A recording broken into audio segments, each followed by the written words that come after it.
He can be the stopper tonight here at Uniqlo Field at Dodger Stadium, and also looking for his first career win over the rival Giants. It is game 2 of this 4-game series, Dodgers and Giants. Let's send it upstairs. Joe Davis and Oral Hershiser have the call. Joe, take it away. All right, John, and a beautiful night for baseball from Uniqlo Field at Dodger Stadium. Game 2 between the Dodgers and the Giants. And we welcome you inside. Hope you're having a great week so far. Joe Davis and Oral Hershiser. The Dodgers suffered a third consecutive defeat last night. It was tight in the middle innings, but the Giants pulled away 9-3 the final. Yeah, wherever you can find the motivation, if it's in the rivalry, if it's in a losing streak, you've got to find some more motivation and passion to get the job done tonight. Maybe what will get him right is the guy they're going to face tonight. Adrian Hauser's had some good moments throughout his career. None of those have come against the Dodgers. No, they haven't. They should have a lot of confidence coming in here, but make sure that leads to concentration. Now, when a guy has an ERA like that against a team in the Dodger blue uniform, he's going to try and trick you. Well, the league, off his off-speed stuff that he would trick you with, is hitting .333. It should be a good night for the offense. Let's go down to the field. Here's Kirsten Watson. Thanks, Joe. Well, talking to Max Muncy and even other guys in the clubhouse last night, they were saying that when they look at what this offense is doing right now, they said they're in a little bit of a funk, and they're not taking it lightly. They understand that they need to be doing. They're doing a lot of work in the cage. There's no panic at the moment, but there is a feeling and a sense of urgency. Max shared with me that these conversations are having about the approach and looking to get back on track. But they did feel really good about last night. They were able to put up 10 hits, getting into double digits, creating some traffic. But today it's going to be about getting the big hit. And they do believe it's going to come soon, guys. And Kirsten, they'll try to pair with some good pitching. The World Series MVP Yoshinobu Yamamoto faces the Giants for the second time in the last month. Yeah, he's had a couple starts in between, but you know what? This was probably the last time that he would say he was throwing the ball precisely and exactly where he wanted to throw it. Tonight, he hopes to recreate that. The last 2 starts have not been his best, but this is what he went with against those Giants. The fastball and the splitter were on. We always know those 2 pitches are really good. He throws them about 60% of the time. But right now, over the course of his career and over the course of this year, he got off to a fast start, a little bit slower right now, needs to turn it around tonight. And right away, first inning's been an issue for Yamamoto that we'll dive into as he starts this ball game. The Dodgers and the Giants, the second in a 4-game set. We've got first pitch coming up on Sportsnet LA. Eddie? Since the start of spring training, the Dodgers, they've really embraced the challenge of winning a third straight World Series title, and maybe this is just one of those cold stretches, Jerry, that all teams go through during a 162-game season. At the same time, do you think there's any kind of mental toll that comes with chasing a three-peat? Absolutely. I think there's a couple different things. The long 2 seasons before this season. Start the season, Korea, World Series. Then start the season early in Japan, World Series. A couple guys go to the WBC. That takes its toll, but yes, the three-peat, I know I'm a Bulls fan, I mention Michael Jordan all the time. That three-peat, that 98, that was a grind for them. Yeah. They should have won. They found a way to win. This team will do the exact same thing. They're going to find a way to three-peat. You know, it's easy to say they're taking a toll when they're going through struggles. They're always trying to look for things like that. These guys are mentally tough. They know the process. They know what it takes. They had the same thing last year, and they got it done. It is such a long season. We're barely a quarter of the way through this 162-game marathon. Dodgers and Giants. Joe and Oral will have the call right after this.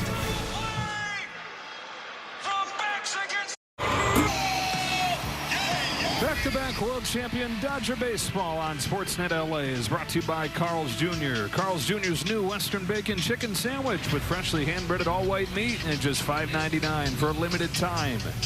And by your Southern California Lexus dealer, who invites you to test drive a Lexus today.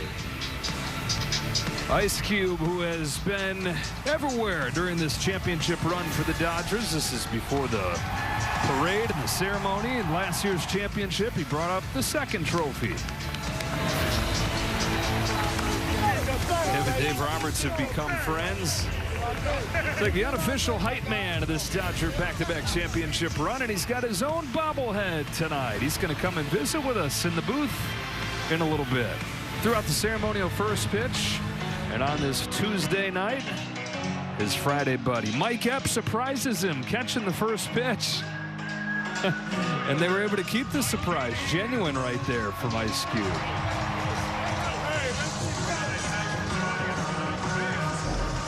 So we're just about set for baseball. Here comes Yamamoto, ready to take it for the Dodgers. And we're talking about it off of the top. The first inning has been an issue for him. It was against San Francisco, and he faced them last month. Again against Houston last week. Ended up being a good game, but needed 28 pitches to go through the first. He said he felt like he was overthrowing early, and then he found what he said was the right kind of effort and cruised from there. Yeah, I think it's his responsibility here in the top of the first to kind of calm those nerves and not overthrow. And then I think it lays on the offense a little bit to let him relax by they come in and score him some runs early. This is a guy who is, for 2 years now, has had a very low run support. And in doing that, you start to feel like you need to miss bats and be like so precise. And it can lead to some lack of control, which for him, he has raised the bar so high on how precise he can be, so that little extra effort, because he hasn't gotten run support, could throw him off a little bit. Let's take a look at the Giants lineup that he'll face off with tonight. It has Jung-Hoo Lee leading off, and then Luis Arraez hitting second. At second base, Casey Schmidt, the third baseman, bats third. Rafael Devers DHs after his big game yesterday. He's strung together a few big games lately. Elliot Ramos, 4 consecutive multi-hit games. Willie Adames coming to life as well. 21-year-old top prospect Bryce Eldridge at first base hitting 7th, with Harrison Bader in center field and Eric Haas doing the catching. The Dodgers have dropped 3 in a row and 13 of their last 22 games, so they start the day a half game back of the Padres in the division. These Giants have won 3 of their last 4, hoping that these last few days will prove to be a turning point in this season. They've won 3 of their last 4 overall. They've won 3 of 4 against the Dodgers head-to-head this year. Lee climbs in. Yamamoto winds and throws, and off we go with a fastball or a splitter that misses away. 1 ball and no strikes. This Giants team, one of the best at hitting the splitter, and so is the fastball that Yamamoto leaned on more than usual when he faced him in April. Giants went 0 for 6 against his fastball. It's a cutter right there, which he's throwing more than ever this year, Oral, but the league's hitting .400 against it. The cutter, when it is not moving correctly or doesn't hit the right spot, is like a bad fastball. So the league can catch up, but when you're on with it and you're using it well, it can be deadly, we know. Just think of all the pitchers that are throwing it now ever since Mariano Rivera and Kenley Jansen got it going. Throws another one right there to Lee, misses inside for ball 2. So yeah, same deal in Houston last week. Gave up the 2 runs in the first inning, just 1 run after that. Did get a season high 8 strikeouts in that game. Strikeouts had, for the most part, been missing from him. This curveball is looped into right field for Kyle Tucker, and there's the first out of the night. After he leans on the 4-seam against San Francisco when he faced him the first time, first batter of the game, hasn't thrown a 4-seam yet. Finally got him some run support in Houston last week. 8 runs of support, almost doubled his season total. And got his first win in about a month. Luis Arraez stands in for the Giants, fresh off another 2-hit game, leading the club, hitting .311. Golfs the first one he sees down the line towards the pole, and foul. He was leaning it, trying to keep it fair, but it is foul, and strike 1. First slider Yamamoto has thrown, and I'm glad it was a slider, not a cutter. The cutter would have been faster, and we'd have been able to keep it fair.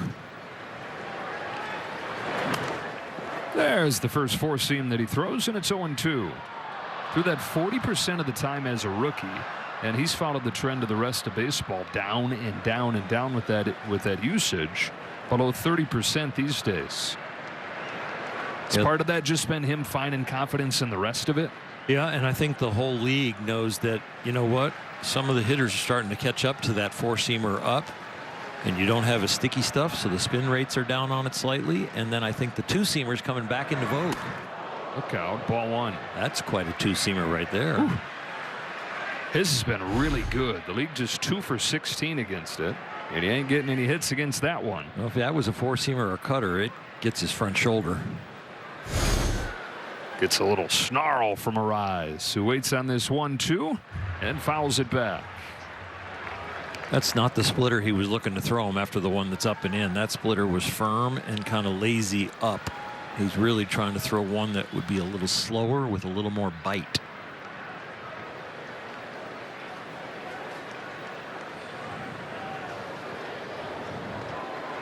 Kicks and deals. Another 1-2. A fastball just misses away. Count evens up 2-2. Just missed. I don't usually beg, but I was begging for this one up here. Days of begging are done. The computers don't take it.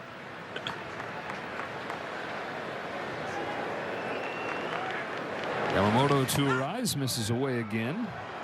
And it's 3-2. Giants have been the worst offensive team in baseball, but they're coming off their best back-to-back days of the season. 16 runs the last 2 games. 9 runs yesterday, the 9-3 win in the first game of this series. High drive, right center field. Pages drifting back on it. Plenty of room, 2 out.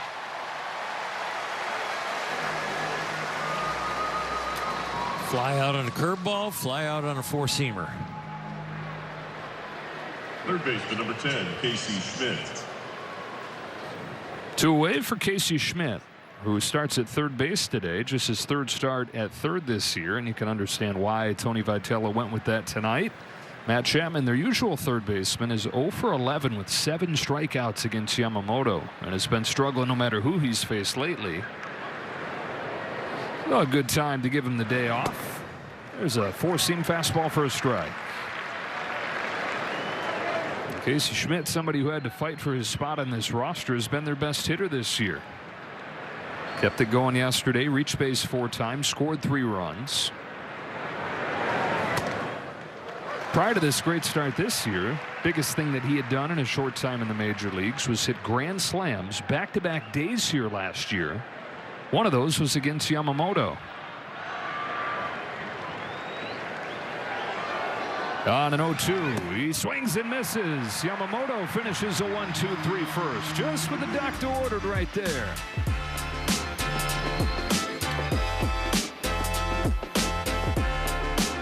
Here come the Dodgers, and it's about time this group gets going, isn't it? Ohtani leads off, and then Mookie Betts and Freddie Freeman. Kyle Tucker's in right field hitting cleanup. Will Smith 2 hits yesterday. Max Muncy is homered in back-to-back ball games with Pages, Teoscar Hernandez, and Ha-Seong Kim rounding things out for Dave Roberts against Adrian Hauser, who signed a 2-year contract with the Giants and through 7 starts 0-4 with an ERA north of 6. So can the Dodger offense get right against him? There would be no faster path to that than Shohei Ohtani figuring things out himself. He is the driving force. He is way bigger than just a spark at the beginning. 0 for 5 yesterday. 2 for 3 against Adrian Hauser in his career. That includes a home run. Yeah, really all left-handers have had their way against Hauser this year, hitting .383.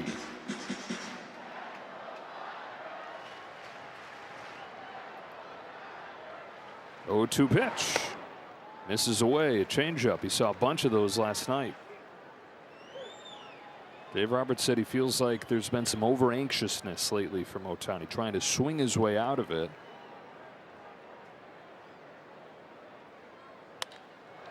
Ground ball, base hit. Not what he's looking for in terms of the direction of that batted ball. Ground ball to the pole side, but he'll take the result, getting his first hit of this series. One thing I do like about this, he stays stacked and he doesn't lose his balance. So as he extends and sticks his butt out, he's still got his weight down into his feet. So his eyes could register on the ball and get a little bit of the barrel on it. Ohtani's on to start this ball game for the Dodgers. It brings up Mookie Betts. 1 for 5 in his first game off of the injured list yesterday. And he takes strike 1 from Hauser. Said he loved feeling that nervous energy again, playing in a big league game, but he said, I even felt nerves in the rehab game. And he said, some guys think those things are a waste of time, but I'm not wired to be able to do anything thinking it's a waste of time. Said anything he's ever done, he's been all in on, whether that's baseball or we know about the bowling or the pickleball in recent years. Even a rehab game, if he's going to do it, he's going to be all in on it. He told me the waste of time happens when you're not all in. He's ahead 2-1.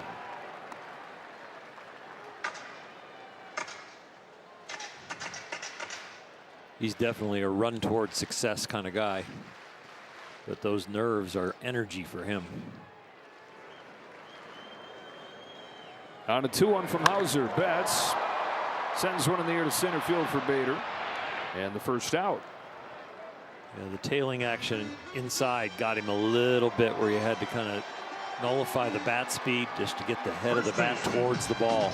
Number 5, Freddie Freeman. A 1-on-1 out for Freddie Freeman. 2 for 4 with a double yesterday. 316 in May. Love the way Freddie's swinging the bat. He is the anchor of this lineup, other than like Max Muncy, the professional at bats, and a great early example on how to approach a pitcher. One of the 5 left-handed hitters against Hauser today. Takes strike 1 and a sinker. He, like Ohtani, has taken Hauser deep before.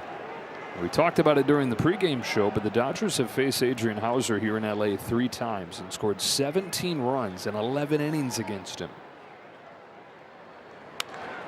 Freeman lines the ball into right field and a base hit.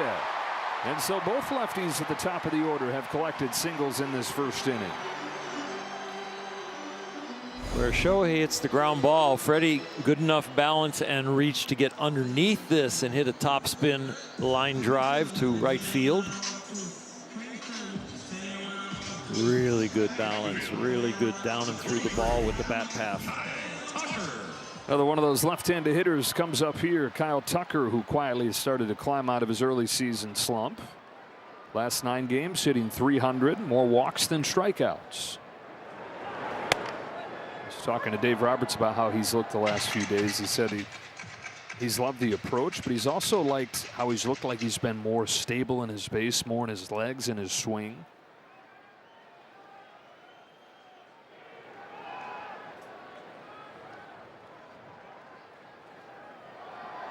Oh, 1 to him. Misses high. Count evens 1-1.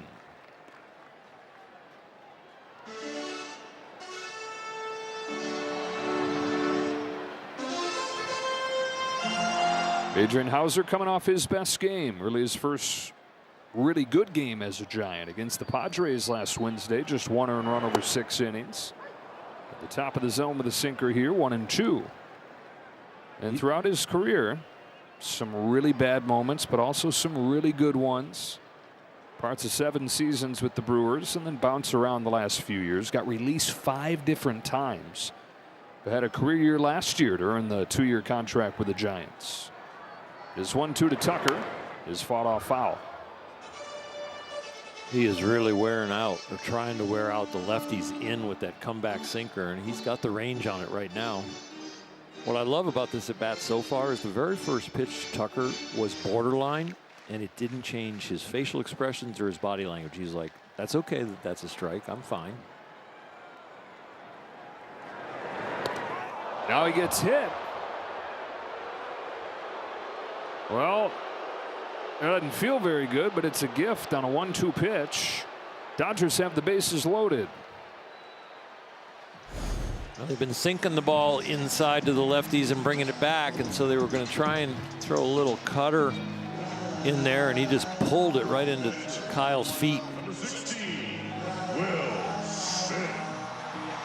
Well, Dodgers had their chances in these situations last night, couldn't take full advantage, and on this young season they ranked 28th in the majors with the bases loaded, hitting just .200.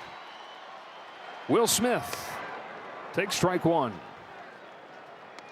2 hits for Smith last night.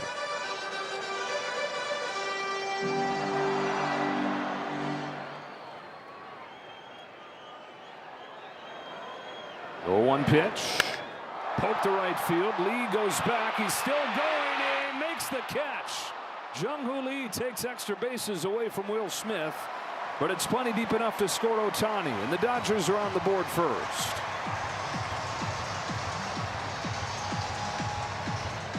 They score 1, and Freddie Freeman stays in scoring position at second. He ran the bases correctly here. Easy to score from third, but Freddie went halfway as this ball was caught. Had to scamper back to second, but that is the right way to do it. Smith drives in Ohtani. Dodgers 1, Giants nothing. First and second, 2 out, and Max Muncy at the plate. Well, the big game for Muncy yesterday. He's homered in back-to-back games. He leads the team with 11 this year. That places him third in the National League.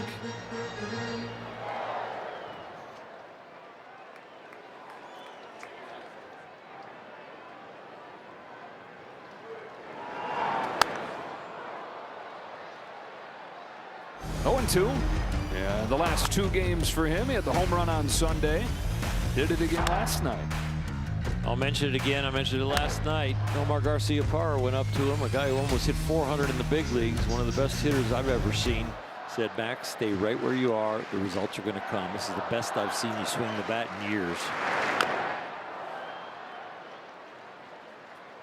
This is one of the areas where Max talking to him today, and he said, you just got to stay steady because it's been frustrating with runners in scoring position. He's hitting just 194, and it seemed like a lot of the bad luck we're talking about, where there have been great plays made on hard hit balls, have fallen in these at-bats, where there's been a lot to be gained if the ball does fall.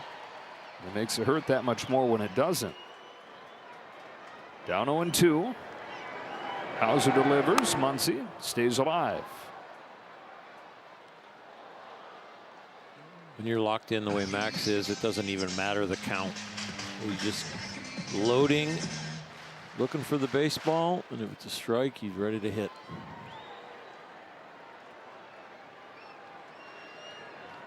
Freeman at second, Tucker at first. Another 0-2 pitch. There he is trying to run that sinker back against the lefty again. That's been his plan, but all 3 lefties that he's faced have reached base so far. 2 of the 3 lefties of those first 3 got to 1-2 counts, but still reached base. That's what it is right here. Muncy fights it off to third. Schmidt will make the catch and end the inning, but the Dodgers take advantage of the traffic early on and lead it 1-0 after 1.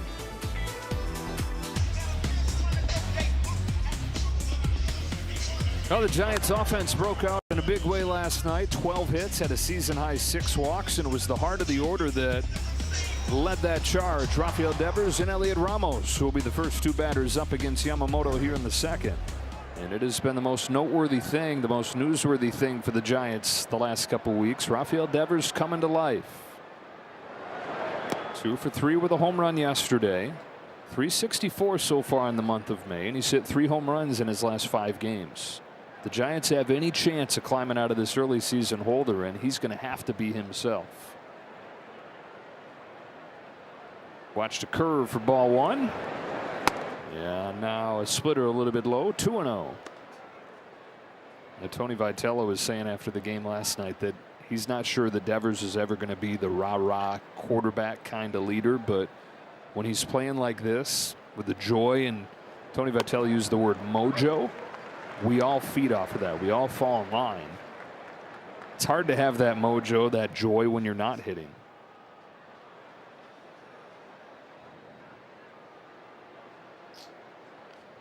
Two to him. Very high. Ball 3. Vitello said by the end of the year, if he doesn't have some kind of sponsorship deal for something to do with his smile, then companies are missing out. He said he's just a big kid that loves playing baseball. Swings through a fastball.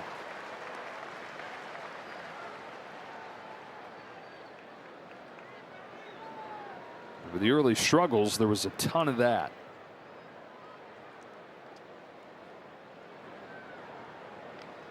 Here's the payoff. Yamamoto extra measured through his delivery tonight. Seems slower. A little bit. He's being a little bit more precise with his movements. He used 6 different pitch types in the first inning, and that's kind of crazy when you think about a guy with his arsenal. He could save a few things for later, but he wanted to have a good first inning, so he wasn't going to save any bullets. Another payoff pitch. Devers pokes another fastball foul. At the top of his leg kick tonight so far, there's a little hesitation there, and he's still moving, but it's moving to a precise spot. Poetry in motion. Gotten outs with fastball, curveball, and splitter so far. Strikes him out with the fastball. He stuck with it and got his second strikeout. He pitched Devers pretty much like he's sitting on soft stuff. I'm going to lean on the fastball, and he does, and rings him up with it. Yeah, and if Yamamoto and the Dodgers get 7 strikeouts in this game, everybody gets that free Jumbo Jack with the purchase of a large drink tomorrow at LA area Jack in the Box restaurants.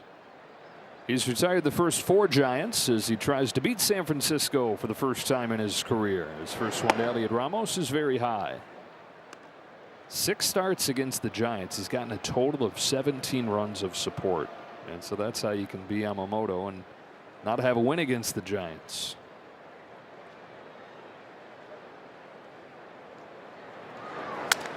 Breaks the bat of Ramos. Easy one at third. Muncy. 2 up, 2 down.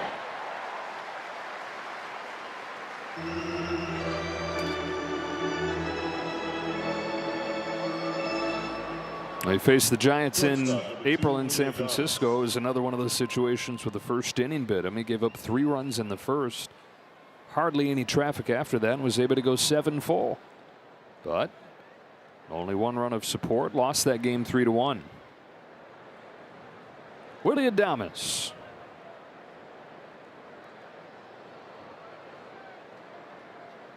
Two hits, 3 runs knocked in the first game for Adames, who went into Sunday's finale against the Pirates with 6 RBIs total this year. He's got 5 the last 2 games.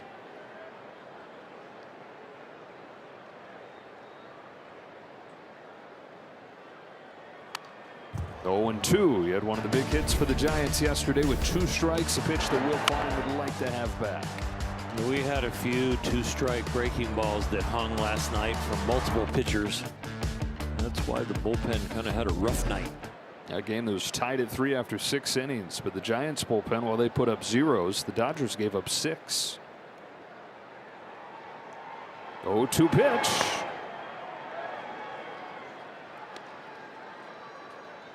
23 allowed by the Dodger pitching staff during this 3-game losing streak.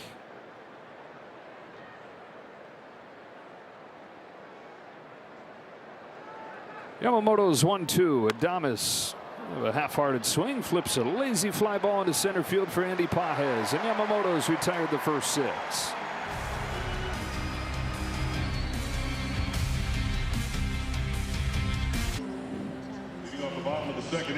Don't miss Play Ball Weekend coming up June 5th through the 7th. Visit playball.org to register for your free event near you today.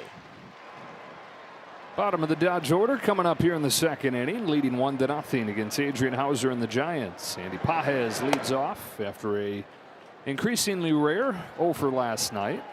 Grounded out all 4 times and is looking for his first hit against the Giants this year.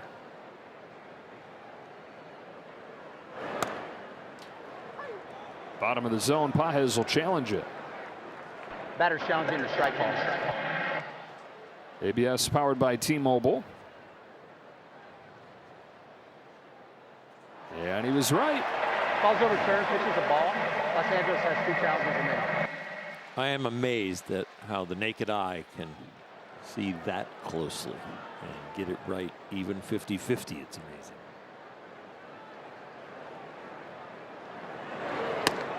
Do you think you would have been more aggressive than your average pitcher challenging?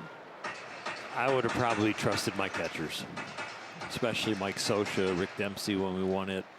Tony Pena would have probably been really good at this. Sandy Alomar.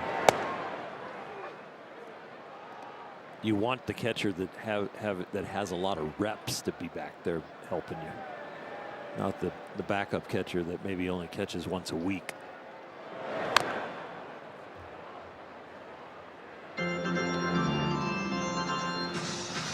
That for Pages, by the way, was his first successful one. He was 0 for 4 prior to that. Starting to get on a roll. ABS roll.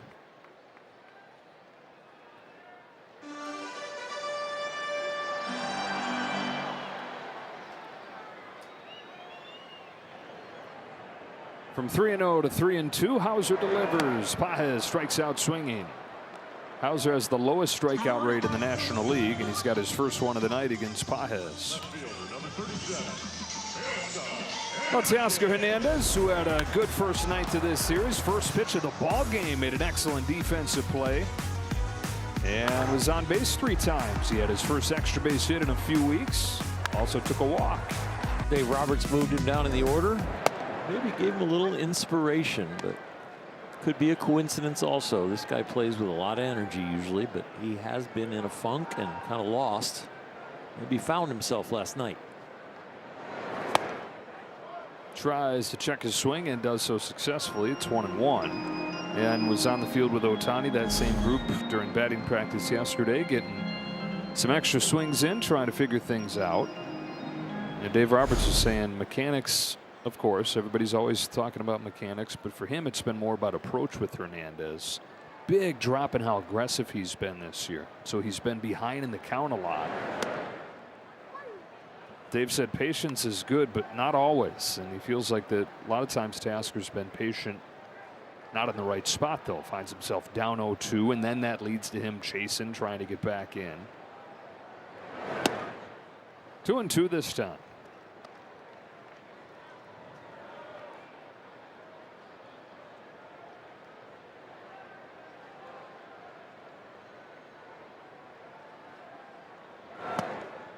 He's worked it full. Any stat can fit your story. I'm going to pick a positive one. When the Dodgers have scored first this year in the first inning, they're 9-2. Strike 3 called, 2 out. They have not scored first. Certainly not scored in the first inning very often lately. It's only the second time in the last 13 games that they've had a first inning run. Number 6, Well, something to look for from Kim tonight. He was working against a velocity machine today on a short two-handed finish, telling himself stick it. And in talking with Kim and talking with the hitting coaches, they said in a game, chances are it's not going to be a two-handed finish. Think Chase Utley. It's just the act of doing it in practice and the intent of thinking stick it. They're hoping it helps his natural swing, which has been out of whack lately. Kind of flailing at it. So they said think of it like a golfer who goes up and just does a whole round at the range with a half swing and then slowly makes it bigger, and you take what you learned from that stick it thought and apply it to your natural swing. As it often happens when you're going through it, he finds himself down 0-2 and now takes a breaking ball in the dirt, and it's 1-2. Kim's 0 for 8 on this homestand, 5 strikeouts. Vote of confidence though, with Freeland getting sent down to AAA, Kim remaining. Lays off and the count evens 2-2.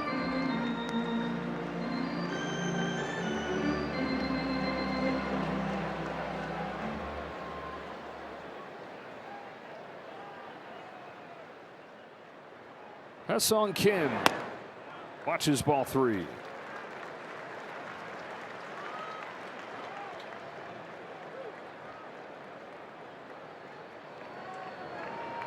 Dodgers up 1-0. Ohtani scored that run. Kim on 3-2, slaps one down the left field line, foul.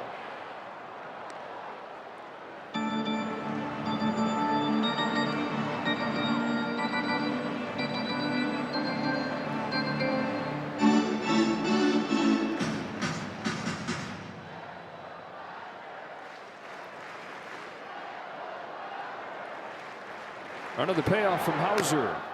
Strikes out the side here. Guy with the lowest strikeout rate in the league.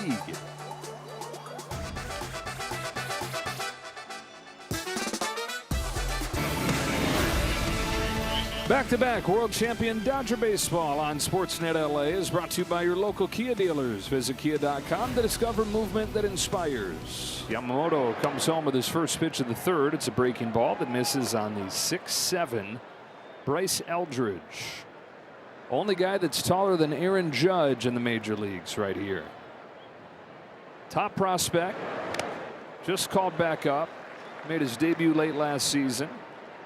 Top positional prospect the Giants have had since Buster Posey came up for his debut now 16 years ago. Fastball speeds in there for a strike, 1-2. It's a first-round draft pick just 3 years ago out of high school in Virginia. Struggled in his short time in the majors last year. Went just 3 for 28. Was tearing it up in AAA, and the Giants looking for a spark. Swings and misses down on a splitter. A lot of power, a lot of walks, but also a lot of strikeouts in his pro baseball track record.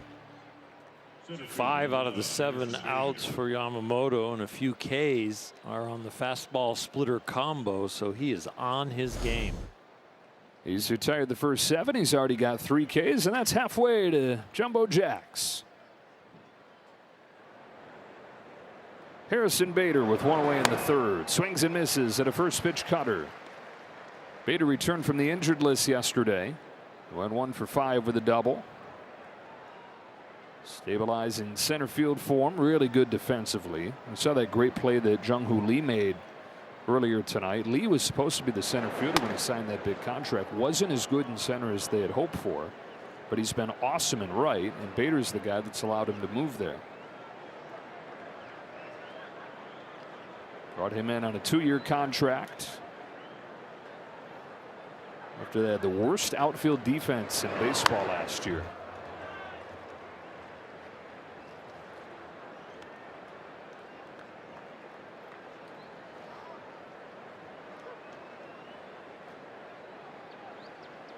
So Yamamoto ahead again. 1 ball and 2 strikes on Bader.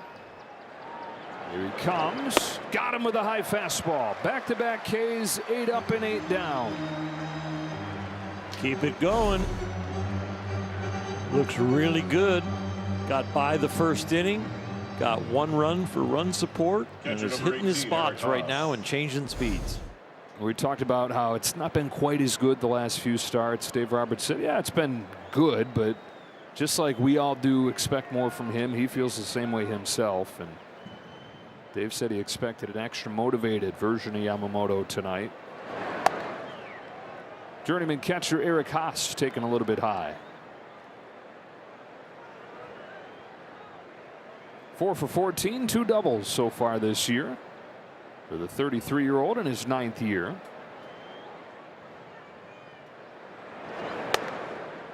Ball and a strike.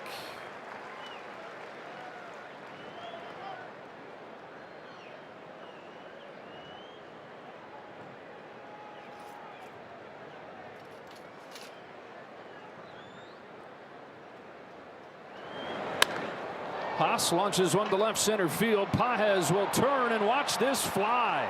After Yamamoto retires the first 8, it's the 9-hitter, the backup catcher, that takes Yamamoto deep. You mentioned earlier how he's throwing the cutter more and more. That was a cutter that didn't cut, and he got to it. See how that's just straight and almost backs up for him. And that's bad cutters are like bad fastballs.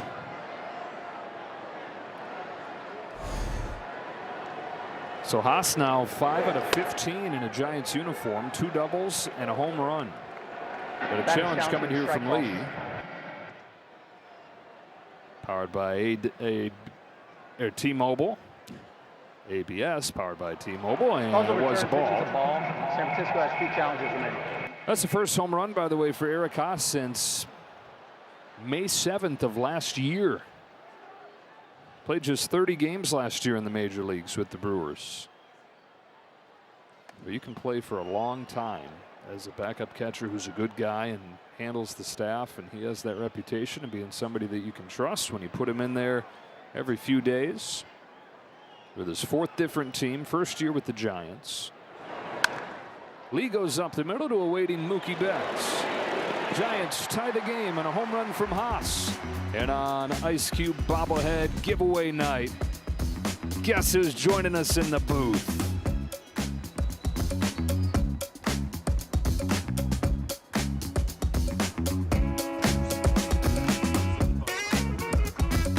Real thing with us, not just the bobblehead, but the guy. Yeah. Very cool. What's up, Ice Cube? Man, what's happening with you? How you doing? Man, I'm pretty fair for a square. How you doing? Is this your first bobblehead ever? No, it's my second one. Actually, my third one. The third? Yeah, I got one last year with the Dodgers. Okay. Unfortunately, I was on tour. I couldn't be here. The White Sox did one for me because I made the White Sox hat famous back in the 90s. Yep. And this is my third one. All right. Awesome. Pretty cool. So you're an LA guy, born and raised here, diehard Dodger fan for a long time. What has this been like this last couple of years, becoming like the de facto hype man for the championship team? I mean, this is one of the craziest things that ever happened to me. You know, I love the Dodgers. I love being a fan. You know, I like to just fan out. I don't bug the skipper or nobody. You know, I just fan out. And then to be asked to be a part of it against the Yankees, it was like, you know, next level. And I just been on cloud nine, you know, ever since for 2 years straight. Fantastic. Where did this Dodger love affair start? I mean, it started with the, you know, with the old school Dodgers, you know. The Garvey, Say, Lopes, Russell. Garvey, Dusty Baker, you know, Ron Say, you know, man, it's been great to just be a fan of the Dodgers, to see them, you know, battle in the 70s against the Yankees in the 80s. I seen you on the mound, you know, doing your thing, rooting and cheering. And been a Dodger fan ever since I can remember. Fantastic. Game 1 of the '88 World Series. Tell me about that night for you. Oh, man, that night, we was broke as a joke. When I say we, it's me. There's the drive off of the bat of Ohtani, headed for the wall in the seats. There we go. All we had to do was bring Ice Cube into the booth, and Ohtani figures it out. It's that simple. Huh? Amazing. You couldn't have scripted it better. We're going to go live here and stay that way, but when we do the replay, you can break it down. Okay, you break down the pitch and the swing. No problem. Here you go. Well, he lined that up, sent it right down the middle of the plate, right where he loves it, and he smacks this thing all the way, goes yard. The man. How great is it to be a Dodger fan right now? I thought you were going to wrap that, but that was pretty good. I need some of my beats to really bust a good rhyme, but that was awesome. Yeah, that was amazing. And Betts down the line, foul. It's good to have Mookie back. Yeah, you're right though about Ohtani. Isn't it amazing? I talk to people about watching him every day and how I'm constantly reminding myself that it's like we're watching those big, thick history books. Yes. Watching it get written on a nightly basis here. Without a doubt. I mean, you know, sitting through, and I've been here with Magic and Kobe and Shaq, and here we go with another superstar, you know, in the LA uniform. It's just next level. 88 though, you're broke. Game broke as a joke. Tell me, broke as a joke. We're watching the game. Okay. Me, Dr. Dre, a couple other people. It's not looking good. And then you have, you know, my guy Kirk Gibson go up to the plate, slap it over the fence. We all take off running in the street yelling, "They won! They won!" You know, so it was crazy. And then to see Freddie Freeman basically do the same thing, you know, for game 1 of that 24 series. Was it 24? I mean, I'm getting lost. Yeah, 24. Good. You were less broke as a joke when he hit his. Less broke as a joke when he hit his, for sure.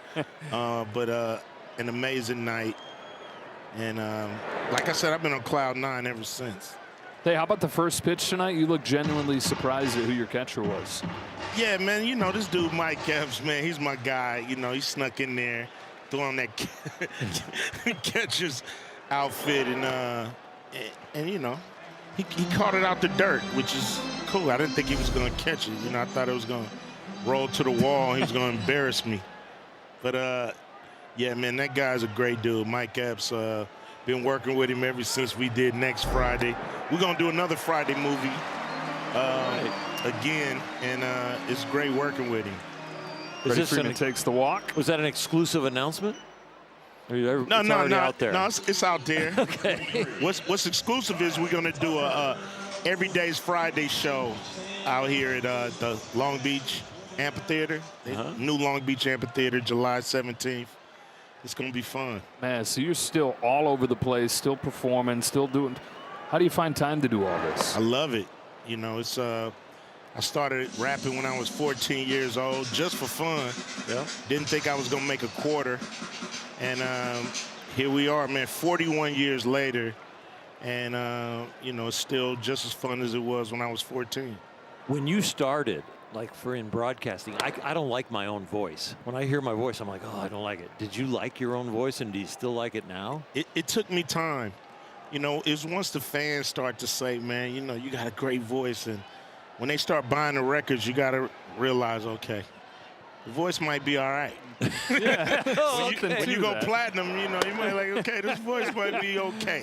I like it. I like it. So you said you were 14 when you first started doing it, messing around. When did you know that it could be a thing? And when did you know you loved it? Not till about 18, 19, when we realized that NWA was not going to just be an underground group, but the mainstream took us on, and we started to rise and grow, and you know, found ourselves doing things we never imagined, and that's when I knew, okay, this could be a career if we do it right. What's your secret? My secret is being a fan, looking at it from a fan's point of view, and always trying to deliver and make sure I give people their money worth and their time worth. Fly ball to left field off of the bat of Will Smith. Gonna wrap up this third. Hey, thanks for joining us, even if you didn't bring a Shohei homer. But man, you got the guy back. Anytime, anytime. When we're off camera, I'm gonna have you sign this. I got you. No problem. Thanks, Ice Cube. Anytime.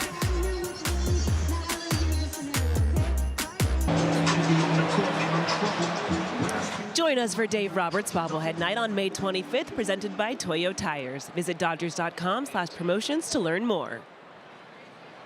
Cool. I don't know if it's quite as cool as tonight's. We'll have to see if we can get him up here in the third inning on his Bobblehead Night. I don't know if that works that way, but we have to get him tossed in like the first or second inning. There we go. So the Dodgers and Ice Cube have a 2-1 lead. Let's get Cube in the booth. Daka, is that a you got a cookie? No, I think it's one of those honey wafer, energy wafer things. Okay. Waffle. So Luis Ariz leading off this fourth. It's up on top of it, grounds it down to Freddie Freeman. Sorry I cut you off. No, it's okay. It's a healthy cookie. Not even close. No. They're made for like endurance athletes. Okay. Just basically straight sugar to the blood. Oh, nice. Yeah, that's what it is. For me, I do the Cliff Bar. Same idea. Same idea. Yeah. But you're fueling really intense aerobic exercise. Oh, of course. Yeah, getting up and down from the couch. Casey Schmidt takes inside for a ball. The Yamamoto's retired 9 of the first 10. Solo shot from an unlikely character on the 9-hitter Eric Haas. Only base runner against Yamamoto. Schmidt, who he struck out the first time, fights this ball off, shallow right field. There's Kim, 2 up and 2 down in the fourth.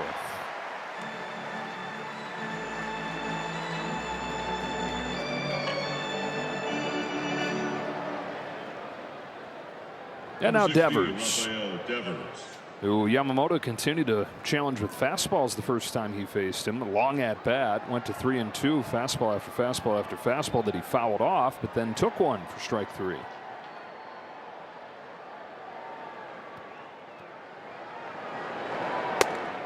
Yeah, that's what he starts him with here. Sinker version of it.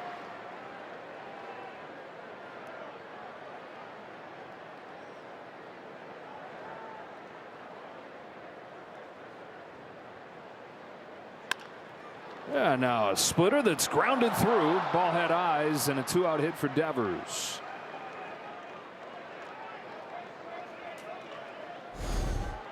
In some ways, when a guy is swinging the bat like he is, you give him this.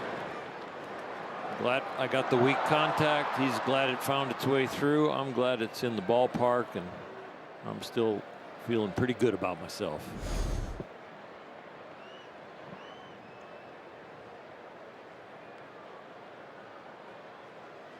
Inning kept alive for Elliot Ramos.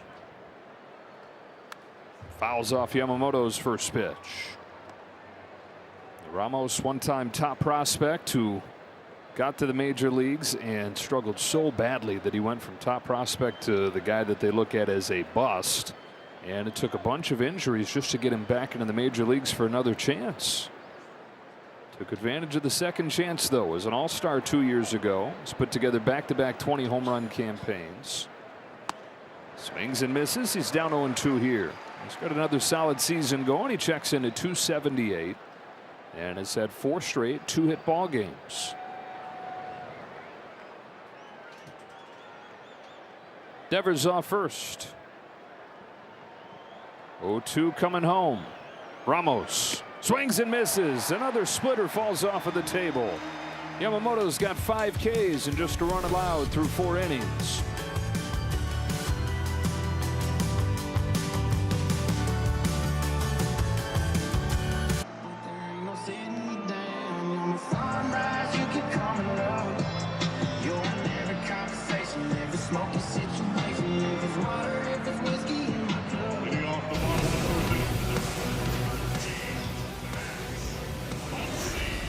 Back-to-back world champion Dodger baseball on Sportsnet LA is brought to you by Jack in the Box. Jack's new Smash Jack Sliders Munchie Meal with a chance to win the $75,000 prize for Jack's 75th anniversary. Strike one on Max Muncy. Popped out his first time. As good as the bat has been, the defense has been spectacular at third. I was talking with him about that before the game today, and he said he feels like all the stuff that he's worked on defensively the last few years, it's all kind of come together and clicked. All the stuff he's learned, because we talked about him going away in the offseason, working on mobility and focusing on his defense. And then he said last year he felt like he was getting there, but then he got hurt. And he said fielding is a little bit like hitting, where you got to get the consistent reps to develop a rhythm for it. You miss that much time, said it was hard to feel great. But he's at a point right now, and we got a challenge coming here. Where he says he wants, no matter the situation, he wants every ball hit to him. He's having so much fun playing third. And that was high. Powered by T-Mobile. San Francisco has 1 challenge remaining. 1-2. Well, there's nothing better than feeling good about yourself and just continuously getting reps, and it does lead to that confidence. Like, I can catch anything. Please hit it over here. High fly ball. Lee came on at first, now goes back, keeps on carrying. Yeah, that thing was up there a mile. And he's squinting, he's saying, oh, I just missed it. I mean, you're talking an 1/8 of an inch, probably, maybe even less than that, a 1/16 of an inch, and that's a home run. Number 44. Instead, it's the first out of this 4th inning, and now the bottom part of the order where Adrian Hauser went through it with 3 straight strikeouts when he faced him in the 2nd inning. Hauser's had 3 or fewer strikeouts in 6 of his 7 starts this year, and then he had 3 in that inning alone in the 2nd. 33-year-old from Locust Grove, Oklahoma. Bouncing ball to short. Adames will throw Pages out. Locust Grove, town of 1,500 people near the Ozark Mountains. He's put together a pretty darn good career for a kid from a small town. 7 seasons in Milwaukee, and then bouncing around the last few years, earning that big contract relative to what he had earned throughout the rest of his career. Adjusted his delivery going into last season. He said trying to get his lower half more engaged. Changed his diet. Upstairs with his first pitch to Teoscar Hernandez. First thing he did going into the 24 offseason, 24 into 25, was a 72-hour fast to kickstart just a complete overhaul of his system. The farther you go with the fast, the more your body repairs itself. Autophagy. Exactly.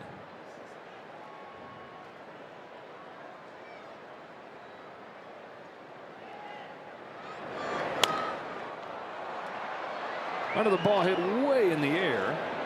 And Bryce Eldridge over to put it away, and in the fourth.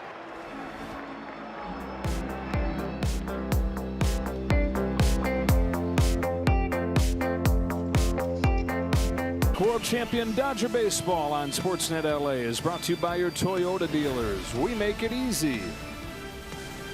On this date in 1883 is the first game in Dodger franchise history.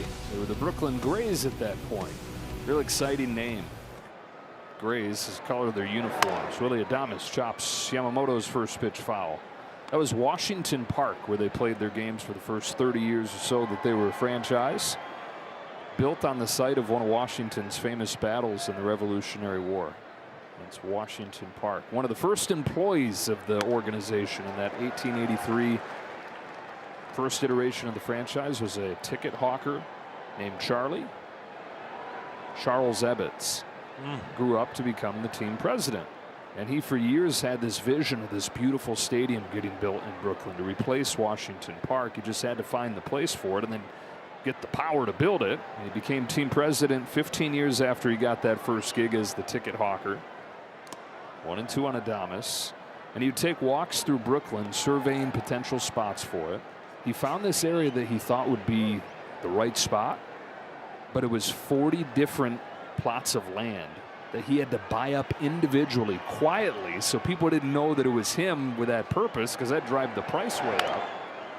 But over the course of a few years, he individually bought all 40 of these lots, 4 acres total, just enough room to build Ebbets Field. Wow. That's quite a career path. Yeah, right? Ticket hawker to buying up 40 parcels of land and getting a major league stadium named after you. 2-1, top of the fifth. 1-2 to Adames again, and a high fastball gets him swinging. Well, the fastball has been a great weapon for him, especially against the Giants. In his first start against them, they were 0 for 6 with 3 Ks against the fastball. Tonight, now 0 for 6 with 3 Ks also.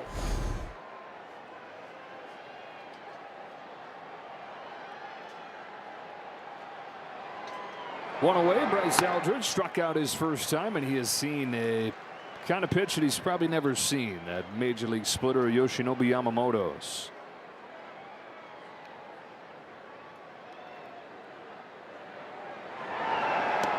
Eldridge now 2 for 15 this season. Hit his first home run on Saturday. And a home run fitting for a top prospect like him, big guy like him. Bounced down into the cove.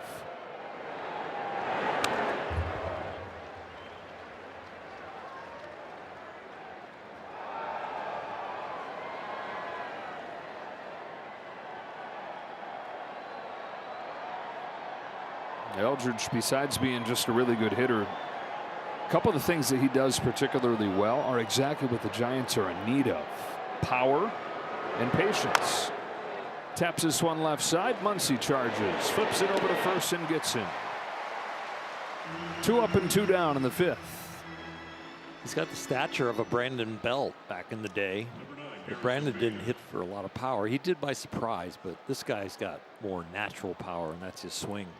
He got to meet Aaron Judge during spring training and size him up a little bit. Like I said, he's the only guy that's taller than Judge. Aaron's advice for him was keep it simple. Guys our size, we just got to touch it. So don't feel like you got to have this big swing because we're too long to be able to harness that. Just try and touch it. Did he steal that advice from Cody Bellinger? Well, we've heard Bellinger talk about that, and those guys are teammates now. Harrison Bader, strikeout victim his first time.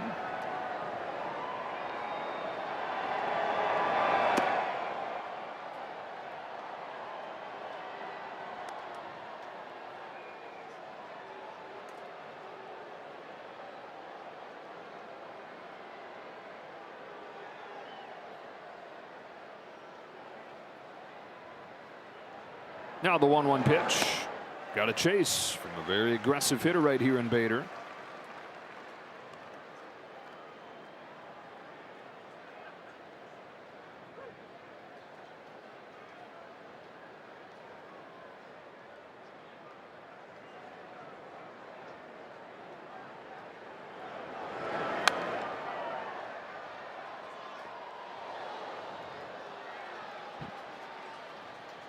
You know he's in swing mode from the last 2 approaches. So now you make it look like a strike, end up a ball, and you should be able to put him away.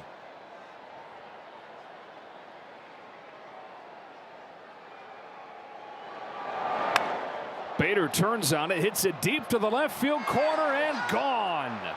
A pair of solo home runs for the Giants from their 8-hitter and their 9-hitter. And it's tied again. We saw this same mistake last night against the Giants with Klein, with Sasaki, and tonight now with Yamamoto. Aggressive hitters that you have them set up for something where you make it look like a strike, end up a ball, but this one looks like a strike and stays a strike and is up and is flat.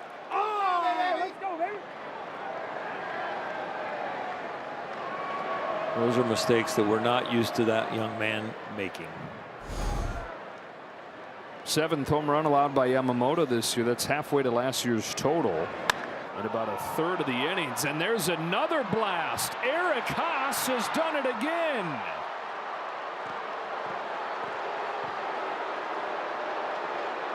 Wow, incredible. This power-starved lineup getting 3 home runs from the bottom 2 spots in the order. So far this year, when the home runs have come, it's more the left-handers against Yamamoto. 4 home runs in 82 at-bats this year. That was 4 home runs last year total in 305 at-bats. But tonight, 2 right-handers pick on him. And they can't believe it even in the Giants dugout. Back to the top and lead. Man, you got to feel like you're cruising along, and you give up the home run to Haas, okay, but he's retired at that point. 7 of the next 8. Then bang, strike away from getting out of the inning with a 2-1 lead. It just really continues to prove the point that this game on this field at this level, the difference between good and great, the difference between good and bad, it's really thin margins. Really thin margins on what they're working on.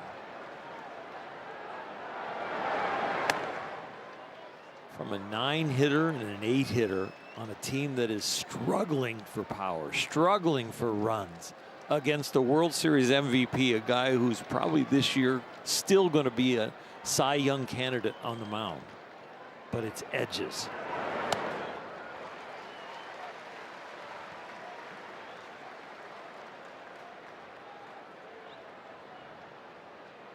Two balls and 2 strikes on Lee.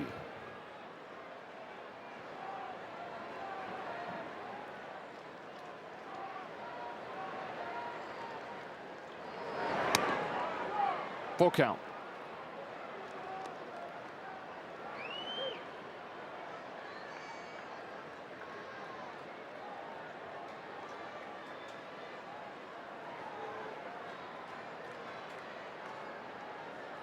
Turns and throws the payoff pitch. Lee watches strike 3, dive back in there with a sinker. Yamamoto has his 7th K, but a frustrating night going here. 3 home runs from the bottom of the order.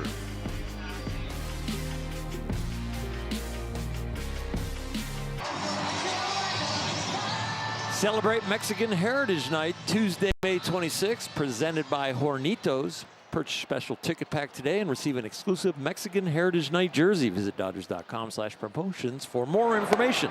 9-1-2 for the Dodgers here, trailing for the first time in this ball game. Back-to-back home runs from Harrison Bader and Eric Haas. And now Kim, Ohtani, and Betts coming up against Adrian Hauser. Kim cracks his bat on a bouncer to Adames. Ready to close play with his speed, but throws in time. 1 gone in the 5th. Back to the top in Ohtani, who was 0 for 5 yesterday, but is 2 for 2 tonight. A single with a run scored in the 1st and a home run in the 3rd.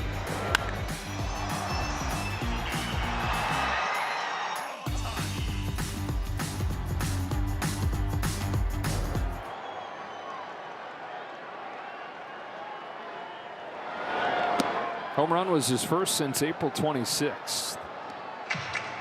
Just his 2nd over his last 26 games. And it wasn't just a home run, but it was shot to left center field. And that's when you tend to know that he's starting to figure it out. He drives the ball in that direction.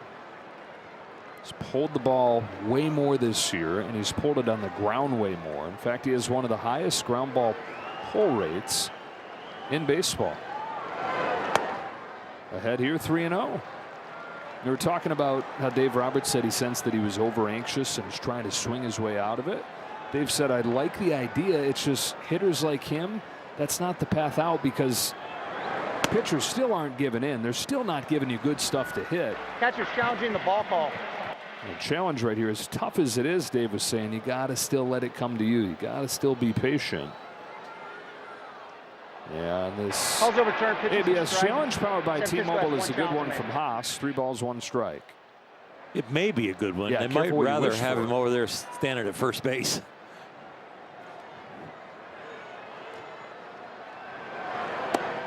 And now it's a walk. All right, so he's got his first home run in a few weeks. And then to Dave Roberts' point about don't swing your way out of it, still be patient. That's his first walk in 5 games. So a bunch of good signs tonight. And we talked about him being more than a spark at the top of the lineup, that he can carry this team. Well, he's 2 for 2, home run and a walk, right? The rest of the team is 1 for 13 with 2 walks.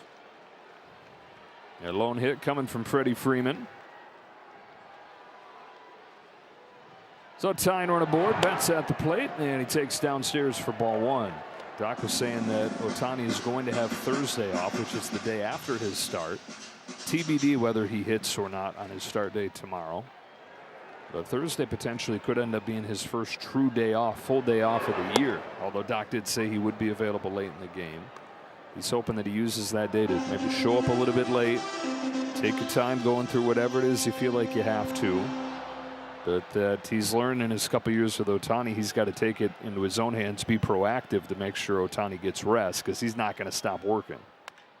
Betts to third. Backhand pick by Casey Schmidt to start a 5-4-3 double play.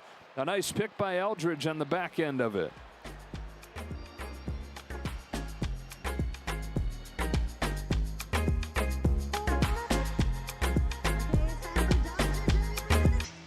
Well, Yamamoto has 7 strikeouts in this game, so everybody gets that free Jumbo Jack tomorrow with the purchase of a large drink. LA area Jack in the Box restaurants. The Giants on 3 solo home runs have a 3-2 lead. And if you're saying that's surprising, Giants have 3 solo home runs. What makes it even more surprising is who's hit them. 1 from Harrison Bader, the 8-hitter. 2 from Eric Haas, the backup catcher, who's starting just his 5th game. 2, 3, and 4 for the Giants here in the 6th with Luis Arraez 0 for 2 today, leading off. You want some more rarity? That's only the 5th time in the live ball era that the Giants have gotten 3 home runs from their 8 and 9 hitters. It's a long time. Thank you, Dr. Krajewski, for that one. 1920 considered the start of the live ball era. Babe Ruth decided to be cool to start hitting home runs, and everybody else followed. Grounded to second. Kim hustles over there to get in front of it. 1 slick second baseman retires another. And now a word from Jack in the Box. Get my new Smash Jack Sliders Munchie Meal for a chance to win $75,000. Welcome to Jack in the Box. Third baseman Casey Schmidt. Dodgers trying to end this 3-game losing streak. Giants gaining steam, winning 3 of their last 4 games, winning 3 of the 4 against the Dodgers to this point. Casey Schmidt is 0 for 2.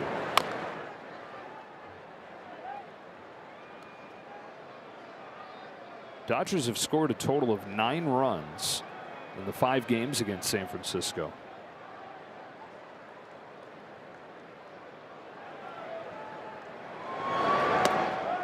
Adrian Hauser comes in with an ERA above 6, has held him to just the 2 runs tonight. That's been a bit of a trend where guys that come in with less than pretty numbers have their way with the Dodgers. I mean, you can look at that a lot of different ways.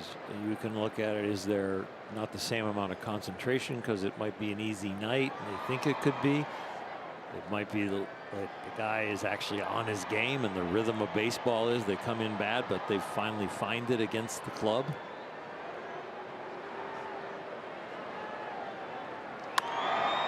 Schmidt flexes this ball to right field. Tucker is there. 2 up and 2 down in the 6th. Sometimes against a guy who doesn't have as good a stuff, you try to do too much, so you actually come out of your game by trying to hit it too hard, too far, too often. Don't make sure you get a pitch like Ohtani did. He took care of it and took his walk. But when he got his pitch, he planted it out there in the left field pavilion. 2 outs for Devers. Base is empty. Yamamoto trying to finish the job this time. Retired the first 2 pretty easily last inning before the back-to-back home runs. Once again, it's Yamamoto who finds himself on the wrong side of that lack of run support. It's his fastball by him. 1 ball, 1 strike.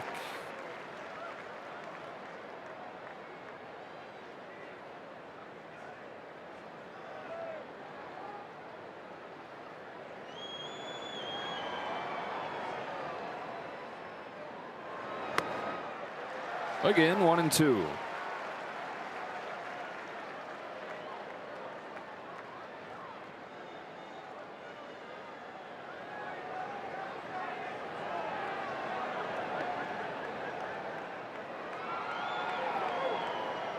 Yamamoto 12th lowest in the National League on qualifiers as far as run support. That's after getting 8 last time. Exactly. Fastball gets Devers to finish off a 1-2-3-6. So 8 Ks for Yamamoto. Let's see if that offense can wake up to help him out.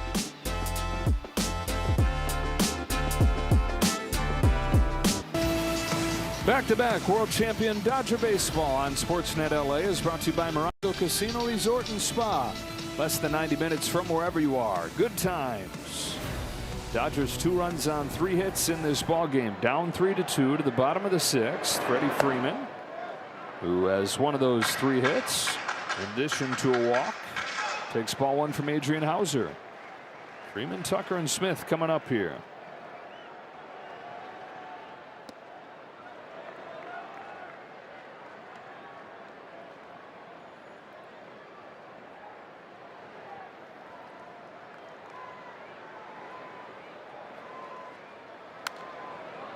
Two and 1.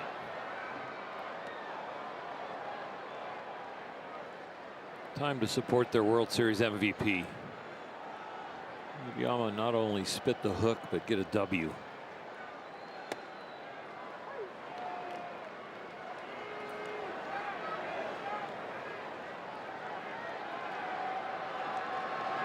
Still studying to go back out there for the 7th. Full count. Those 3 home runs that he's given up, most in his career. Freddie Freeman starts the inning, bounces on softly to short for Willie Adames, and the first out of the 6th. Matt Gage, who pitched yesterday and has pitched a lot for the Giants so far this year, getting ready to go again. Right fielder, Kyle Tucker. Up comes Kyle Tucker. Hit by a 1-2 pitch his first time, and then a strikeout. First strikeout he's had in a few games. A little bit high for ball 1. You know, projecting how a season's going to go, you know that you're going to have slumps. Even your best guys are going to have multiple slumps. It's just there's randomness when those slumps happen. And out of the gates this year, a lot of the biggest hitters who, again, are always going to have slumps throughout the year, it's come together. And that's when you get stretches like this. Can't predict when those slumps are going to land. You just know that they're coming at some point for everybody. It was an oddity last night because they got 10 hits.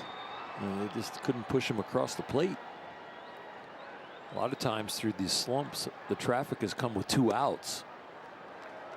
So today here with 1 out, you get a runner on. 2 out of the 6 innings so far tonight, they've gotten their leadoff hitter on. Well, Ohtani drove himself in, but he was there near the top. Let's see. No, first inning they got the leadoff guy on. Second inning they didn't. Third inning he hits the home run. Yep, and that's been it. And looks like visit right here for Hauser, and the bullpen continues to get loose as Will Smith gets ready to bat. I was talking with Max Muncy about just everything today and how the team has struggled, and he said these stretches are tough, but where they really become a problem is when panic sets in. And he said that's one of the ways that this being a quote-unquote old team is a good thing, where there's not as much panic. You got these veteran players that have gone through this before and come out on the other side not just to be okay, but to win a championship. A lot of these guys went through this last year for the better part of the second half.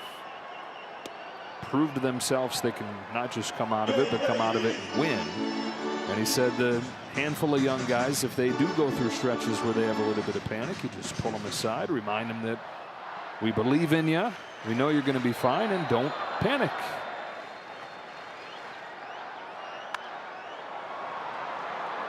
Pop up. Arise. Bader charges, and Arise still takes it. Panic manifests itself in a lot of different ways. Get you chasing if you're an offensive hitter. Get you swinging too hard. Get you trying to hit a 3-run homer with nobody on base. Hard to do. Yep. That's going to do it for Hauser. They're going to bring the lefty Gage on for Max Muncy. And so Adrian Hauser came into the game with an ERA above 6. He's looking for his first win in a Giants uniform.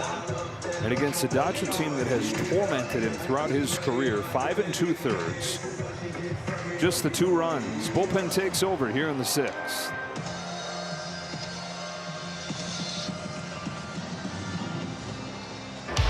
Well, a separator in last night's game after it was tied at 3 through 6 was the bullpen. Giants spent 3 2/3, just 1 hit, no runs.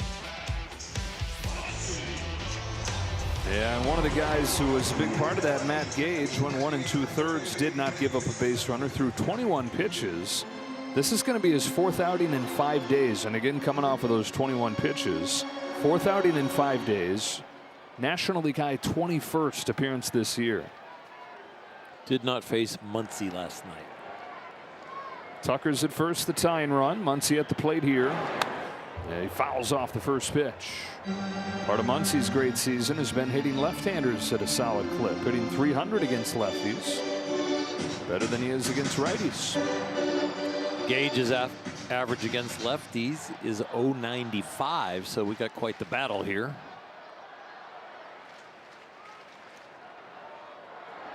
Out on 0-1, Muncy takes just down and away. Count evens up. Yeah. 1 challenge left for the Giants as we sit here in the 6th inning in a 3-2 game. 1-1 pitch. Ball 2.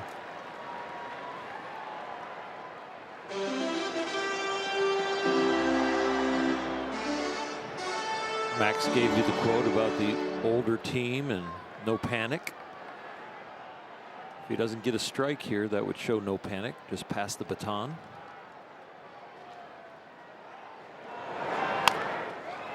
Down to first, foul ball. It's interesting because that is in front of first base, and that is the home plate umpire's call, not the base umpire's call.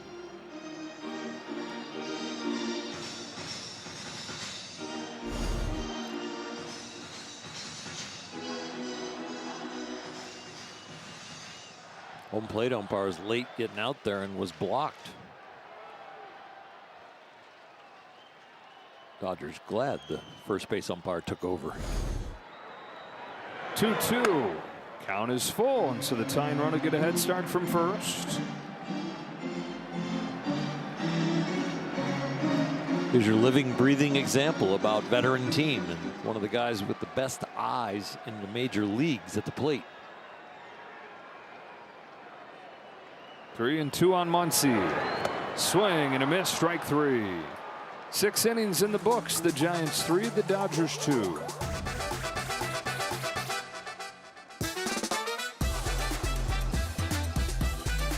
It's on May 14th. Purchase a special ticket pack and receive an exclusive Grow Grogu bobblehead. Visit Dodgers.com/promotions for more information. I think you nailed it that time. It's not Grogu, it's Grogu. Grogu. Grogu. It's not a form of pasta. Strike on Elliot Ramos. Top of the 7th, 3-2 Giants.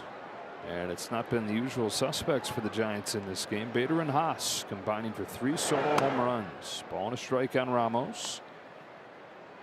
Lately, he's been the guy. 4 straight multi-hit games, but 0 for 2 tonight.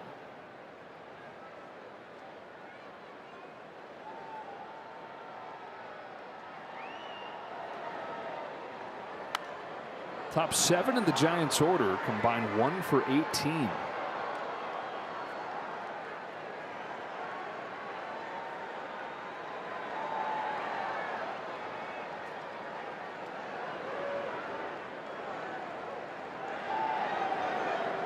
Blake Trinan loosens for the Dodgers.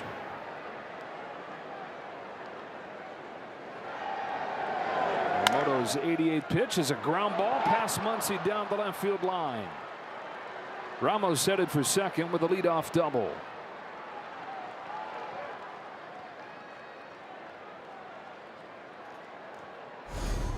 Shortstop, Willie Adames.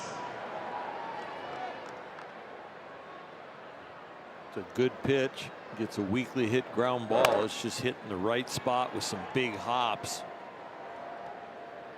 Even if Max gets it in his glove, I don't think he's throwing him out. But it is a single, an infield single instead of that double.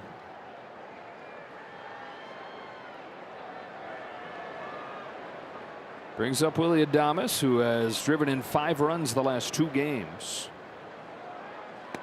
And he takes ball from Yamamoto. Adames, who signed the biggest contract in Giants history, and for a lot of his first year struggled mightily. You look up at the end of the year, though, he had 30 home runs, got his 30th on the final day of the season. It's a big deal because it made him the first Giant to have 30 home runs in a season since Barry Bonds did it 31 years prior to that. Adames now in his 9th year in the major leagues. 30 years old. He's gone from Tampa Bay to Milwaukee and now San Francisco. On this 1-1 from Yamamoto, he rips a line drive base hit into left that'll move Ramos up to third, and the Giants have him cornered with nobody out. The Giants went through a lot of frustration of trying to sign the man, and they finally got a man. First baseman, Bryce They missed out on Ohtani. They missed out on Judge. A few others. They've had the money to spend and trying to sign superstars. The superstars just haven't chosen them in the long run. And so it's made for a team that's been hard for the fan base to really wrap their arms around, because a lot of sort of nameless guys, pieces, but nothing more than that a lot of years. Eldridge with runners at the corners and nobody out takes a ball. And it's Buster Posey. One of his goals in taking over baseball operations has been to give the town a team that they can embrace, where you're going to have guys in the lineup that you recognize. It's not going to be 7 platoons out of the 9 spots in the order.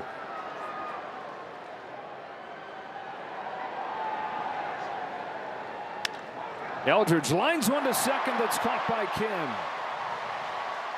Big play right there by Hye-Sung Kim for the first out of the 7th. First step quickness, and then a little bit of leaping ability and the eye-hand coordination to get it in the leather. Well done. Actually catches it behind himself to extend his range. You know, on normal nights you wouldn't reach the end of the road when the 8-hitter was coming up, but this is not a normal night. And the way this Giants lineup has gotten to Yamamoto from this spot in the order. So Trinan's coming on with Harrison Bader and Eric Haas coming up.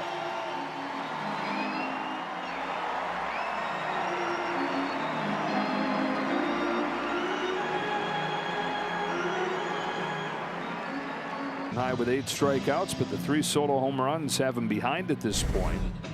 And now the call to the bullpen is brought to you by Jacoby and Myers. Blake Trinan, who worked the 1-2-3 inning last night on just 9 pitches. And here it's a first and third 1-out situation. And is going to get a pinch hitter here. Drew Gilbert sent up the pinch hit for Harrison Bader. Always a visit from Mark Pryor when the pinch hitter comes up, so they can go over this hitter a little bit more than what they did with Josh Bard in the bullpen as a possibility. With Blake, it rarely changes what he's going to throw. About 85% of the time he's going to throw his sinking fastball or his sweeper. To get people off of those two pitches, he also has a cutter and a four-seam fastball. But they're talking about hot and cold areas and what pitches to go to, maybe to get ahead or then to put him away with. Harrison Bader hits a home run in El Bencho next time he comes up. So they go for the platoon advantage here with Gilbert as the pinch hitter with runners at first and third and one away. 0 for 2 as a pinch hitter so far this year. First one from Trinan is hacked foul.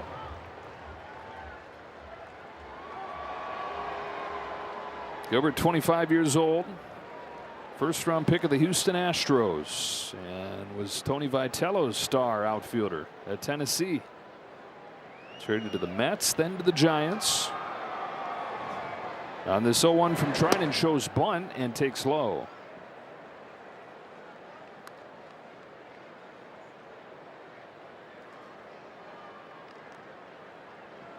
That had a little college flavor to it. He had one sacrifice hit in his 3 years under Vitello at Tennessee. He's got one in parts of 2 seasons in the majors.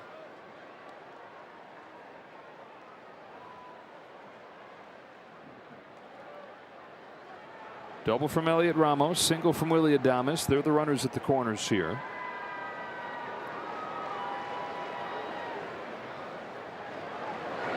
Bunts it again, up along first. Freeman can't get it cleanly, and it's 4-2. Ramos in to score on a safety squeeze. 4-2 Giants. So he pops up the bunt. It's got backspin. So now when Freddie goes to pick it up, it's actually stopped. And that makes it a little bit harder to stick your fingers into the ground and compared to having a ball roll into your hand and then you scoop it and push it to the catcher. So the fact that the bunt was a bad one, but it had backspin like a wedge, made it a lot harder play. If it's rolling forward, he gets it sooner and it's an easier grasp with your hand. Gilbert gets a base hit for that. And it's 4-2 as Eric Haas takes a ball. Performance Spotlight sponsored by your Southern California Nissan dealers. Eric Haas with 2 home runs in this game. In just his 5th start for the Giants. Hadn't homered in more than a year. Part of that is because he had hardly played in more than a year. Chops this one foul. 1 ball, 1 strike. 8 and 9 spots have driven in all 4 runs in this game for San Francisco. Talk all about the big 3 needing to wake up as they start to, getting contributions from the far reaches of the lineup.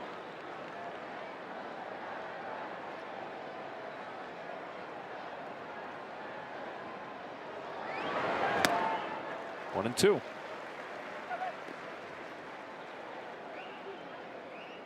Stay with a pitch like that. Something that strike zone, then ball. The guy has 2 home runs. He's got 2 great things in his pocket. He's going to want to still hit. He's not going to want to pass the baton.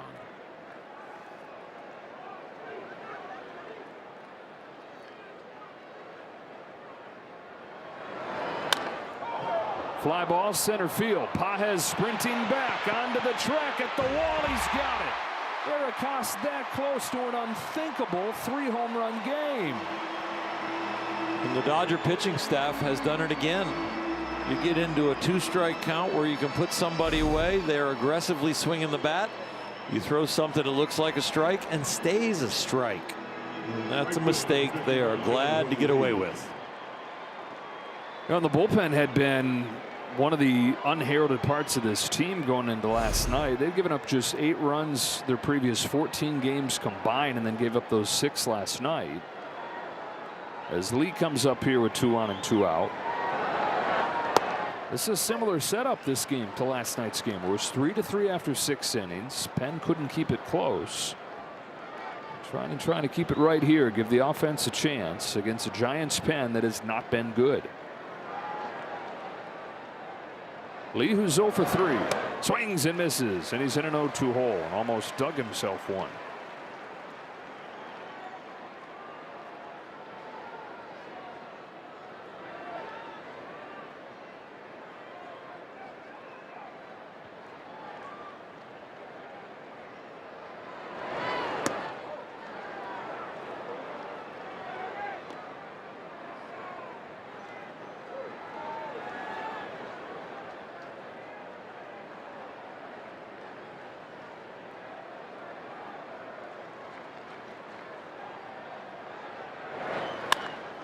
Into right center field. Tucker will not get there. A center cut fastball that Lee blasts to the wall. 2 more runs score, and it's 6-2.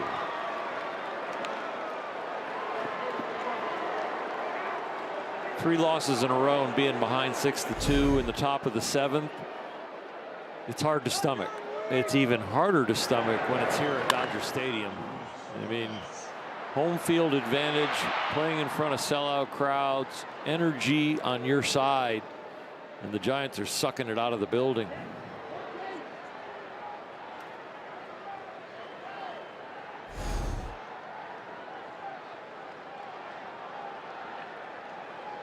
They're going to put a rise on intentionally, bring up Casey Schmidt at the righty-righty matchup. 5 of these runs charged to Yamamoto.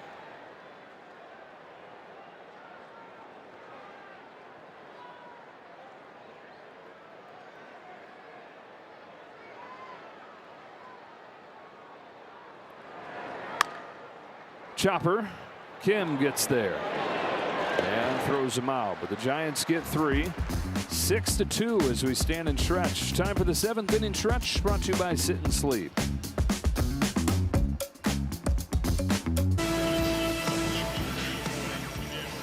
Back-to-back world champion Dodger baseball on Sportsnet LA is brought to you by Shakey's Pizza Parlor. Serving up handcrafted pizza, crispy fried chicken, and famous Mojo potatoes since 1954. Similar to last night, Giants exploding in the back half of the ball game. 2 in the 5th, 3 in the 7th, and it's 6-2 as Andy Pages leads off and pops up Joel Peguero's first pitch. Peguero on for his 4th appearance, part of this bullpen shakeup for San Francisco the last few days. Bottom of the Dodger lineup. Got a run in the 1st, got a run in the 3rd in this ball game. There have been a lot of nights when the bottom of the Dodger order has been the catalyst. So far tonight, though, they are 0 for 9 with 4 Ks. They're going to need some action now, down 6-2 with 9 outs to go on offense. Those 2 runs on just 3 hits. They don't have any hits, and so Ohtani's home run to lead off the 3rd.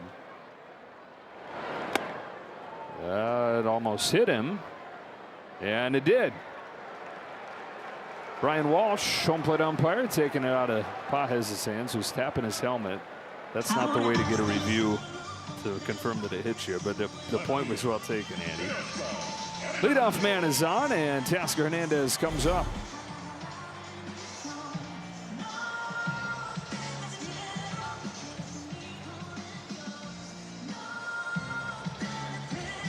By the way, several defensive changes.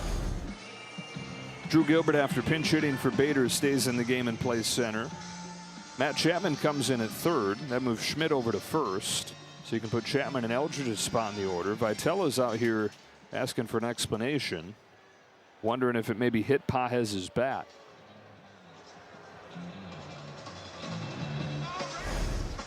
It's really close. It is very close. Looks like it might have grazed his pinky of his left hand, not the bat.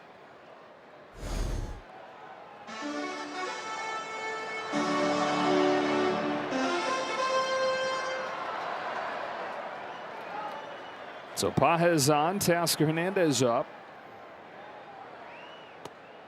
Strike from Peguero. You can chip away at this lead, but you got to chip quick. Get 1 or 2 this inning, make it a little tighter for the 8th and 9th.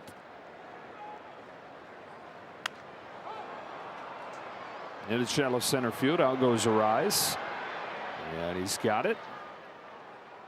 He's taking those pop-ups in shallow center field tonight. He really looks confident in the field for a guy who's just been pretty much buried as has no position, but a contact hitter that can be a spark plug at the top and a batting title winner and everything else. But he looks like he's a defender now. Yeah, so much of why he was polarizing when looked at and trying to figure out how valuable he was is that he was very one-dimensional. The average was awesome, but it was only average. He didn't walk, didn't hit for power, didn't play defense. But you add exceptional defense at second base, suddenly this game starts to look a little more well-rounded. Kim's the hitter. He's down 0-1. And now 1-1.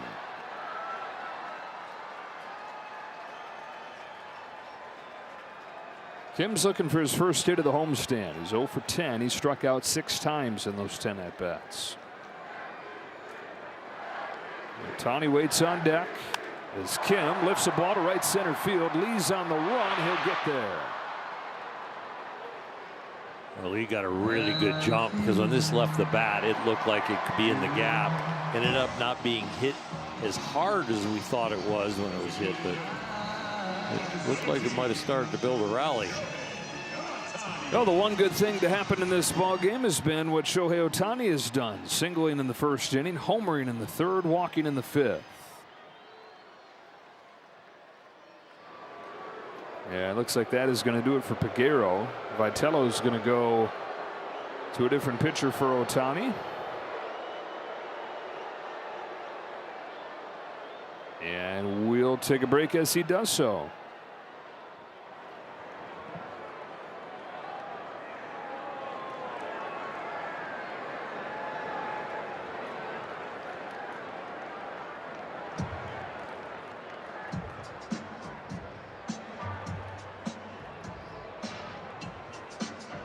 In the major leagues in 2 years. He missed a season with Tommy John surgery. He was working his way back from that, injured his knee, had to have surgery on his knee.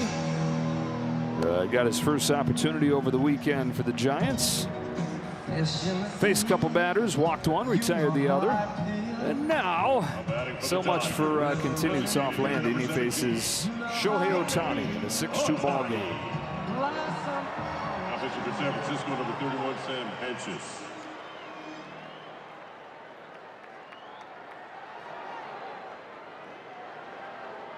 Hentges 6'8", comes home to Ohtani and gets a fastball by him.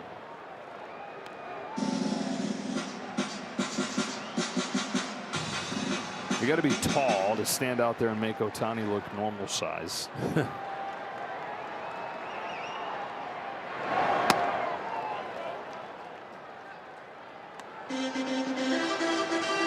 You know, the center field shot is like, do not adjust your sets. Everything is fine here. Some big people. Got a chase right there, 1-2. Remember they had Sean Jelly, who pitched for him the last few seasons, 6'11", righty. Franchise a High Pockets Kelly. Back when he played 6'4", earned him a nickname like that. Outside on Ohtani, count evens 2-2. Because it's coming out of a long lever system, it looks harder than 94.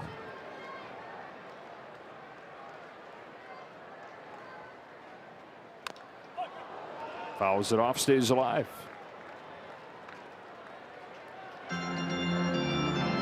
He's got a real quick arm, and I'm sure he's getting down the hill pretty far, so he's probably got some good relative velocity coming at you.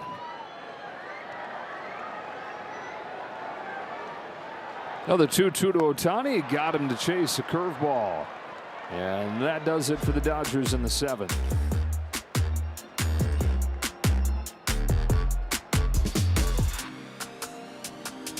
San Francisco, similar recipe to last night with a lot of scoring late. 2 in the 5th, 3 in the 7th.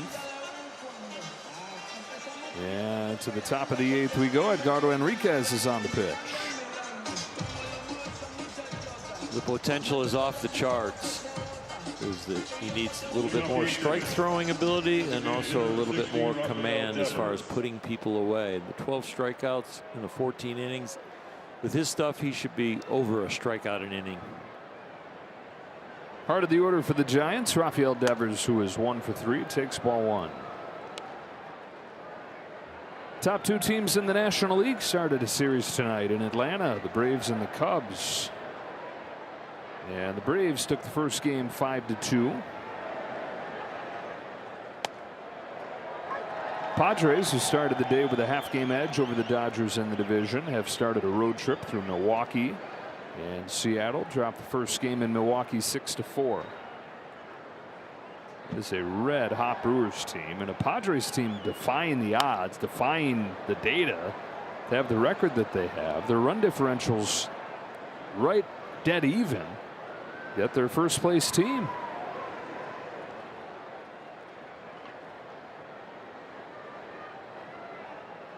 Starting pitching not great, bullpen awesome. Been the best part of the Padres. Offensively, though, they're one of the worst teams in baseball. On base percentage as a team, San Diego below 300.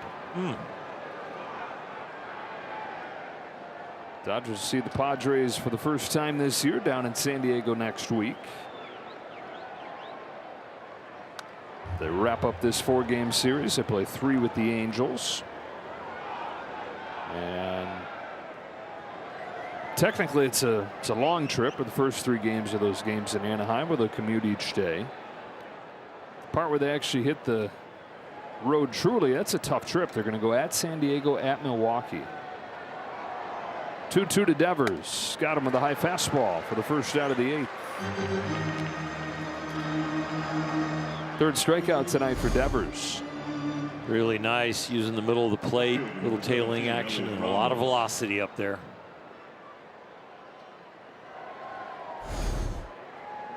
Oh, 1 gone in the 8th inning brings up Elliot Ramos, who doubled and scored last inning.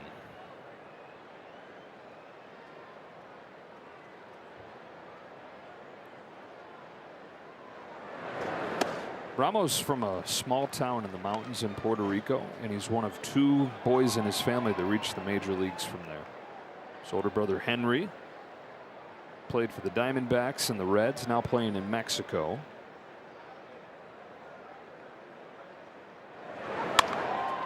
On the ground, a second for Kim. Their other brother is the all-time leading goal scorer for the Puerto Rican national soccer team. Quite a family. 2 up and 2 down for Henriquez, and Willy Adames climbs in. Adames 1 for 3, singled and scored his last time.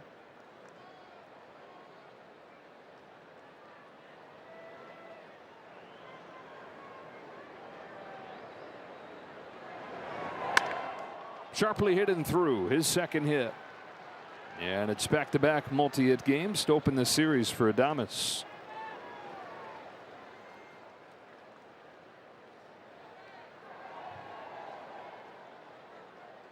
There gets Matt Chapman to the plate.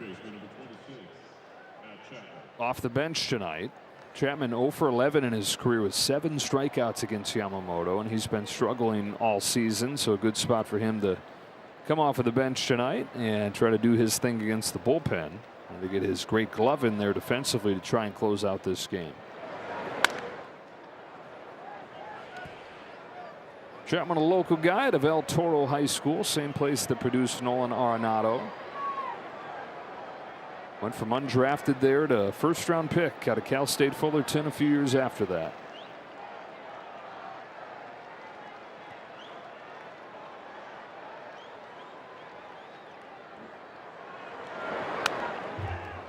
Down 0-2.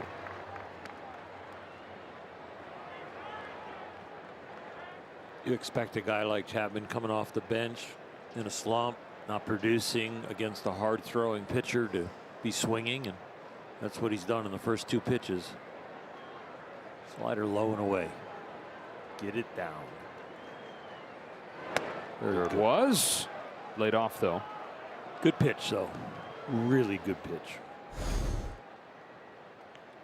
Pitches like that and these counts will lead to a lot of success.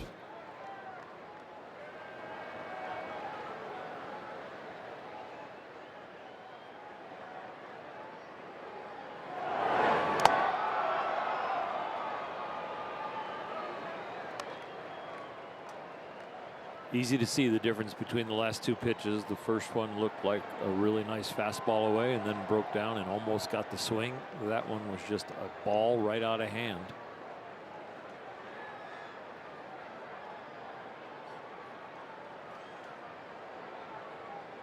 Now 2-2. Chapman pops it off the hands to Mookie Betts at short, and a scoreless 8th inning for Henriquez.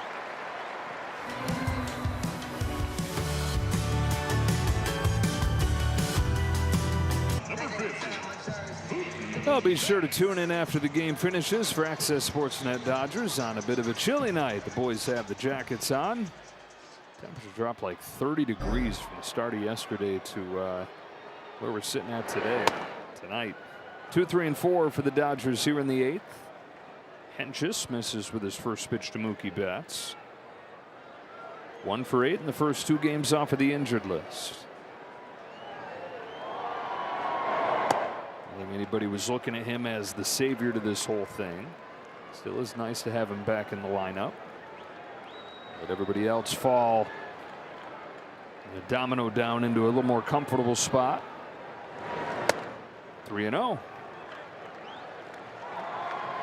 Dodgers need to get the leadoff hitter on. They need to get some people starting to reach base. Ever since 3 out of the first 4 reached base, they're 1 for 19 with 3 walks. Yeah, the one hit was Ohtani's home run that led off the 3rd. Don't have anything since. There's 9 runs the last 4 games, and just 9 runs in 5 games against San Francisco. Foul ball. 3-2.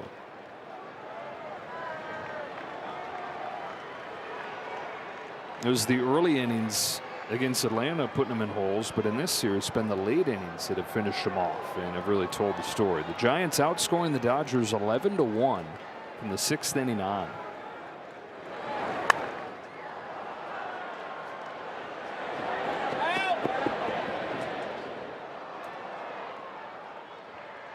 Dodger relievers 7 earned runs on 8 hits in 5 2/3 innings in the series. So an ERA over 9 out of the pen.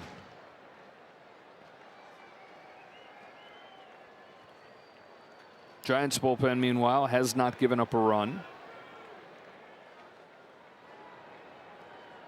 Another 3-2 coming home to Mookie Betts, and another pop-up. This one, though, is going to be playable. Casey Schmidt puts it away for the first out of the 8th.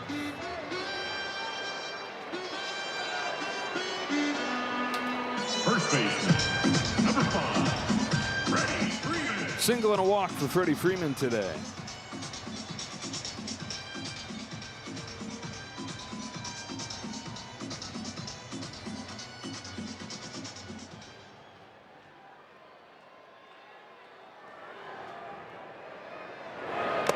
Good pitching matchup tomorrow.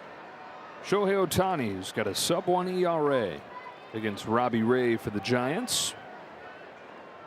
Ray, a 2.76 ERA, has always pitched well against the Dodgers, no matter where he's been.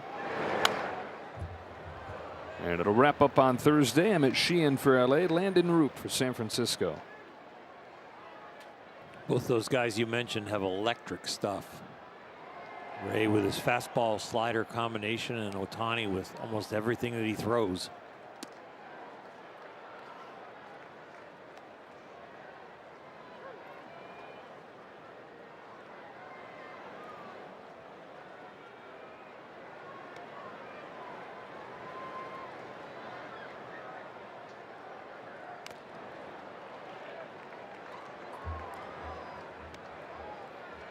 The score holds. The Dodgers are going to be looking to win the next 2 just to split the series here at home against the Giants.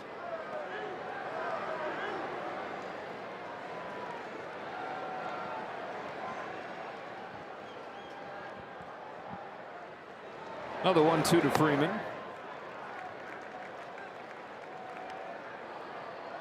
He beat Chris Sale, and then all of a sudden it's been downhill since then. First game of the homestand.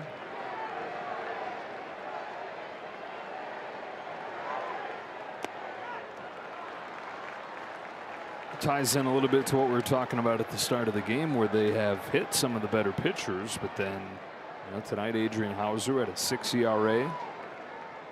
Goes deeper than he typically does. Peter Lambert, what he did last week for Houston.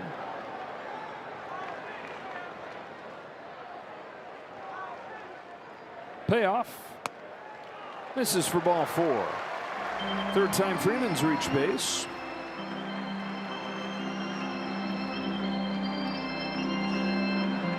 And here comes Tucker.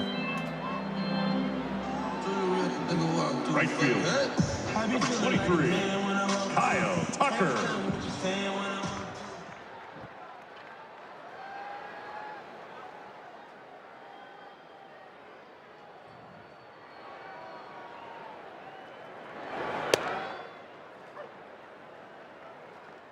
Home run or reach base right here will put some energy into the Dodger clubhouse and into their bench.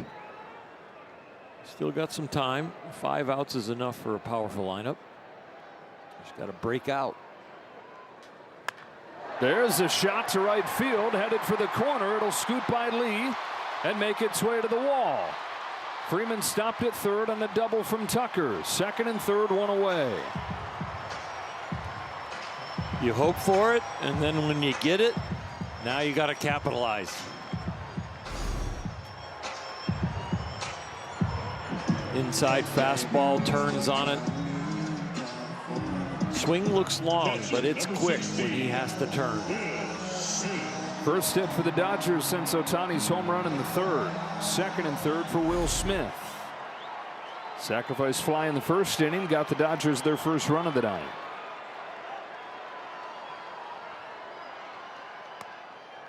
Ball 1. We've seen the ball in center field come to die and not leave here. We're at 58 degrees now. Home run, you're probably going to need to pull it. Well, nobody does that as well as Will Smith.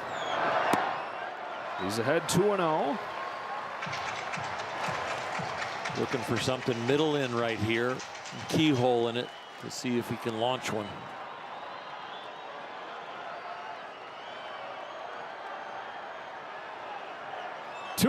Smith takes strike 1. Little too far away for his liking. That's what pitchers like to live against Will Smith. Keep him from doing what you're talking about needing to do to get a ball out of here. Pulling it. Breaks inside and he's ahead 3-1. Saw the closer Killian getting ready. And the bullpen of vulnerability for the Giants, as good as they've been in this series, not typically how they are. On a 3-1 pitch, Smith takes ball 4. Bases are loaded and the tying run is coming up.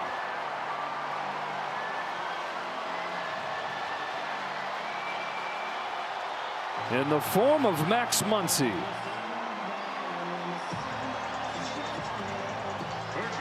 Number 13, Max Muncy. Last at bat, got it to a 3-2 count with a chance to make this game closer.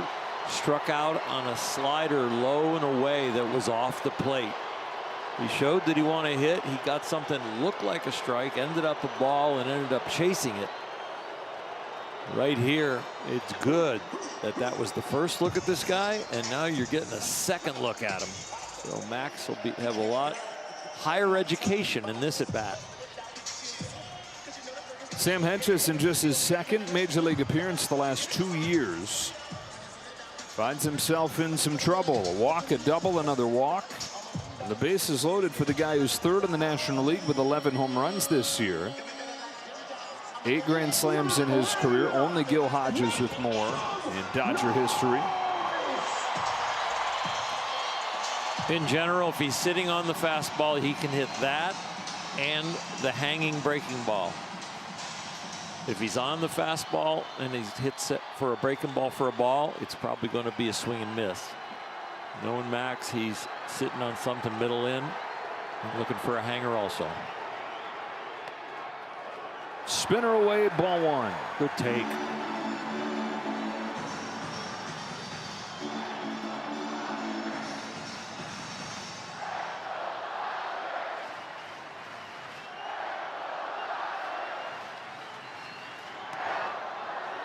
Ooh, outside corner, 1-1. Still a good take, even though it's called for a strike.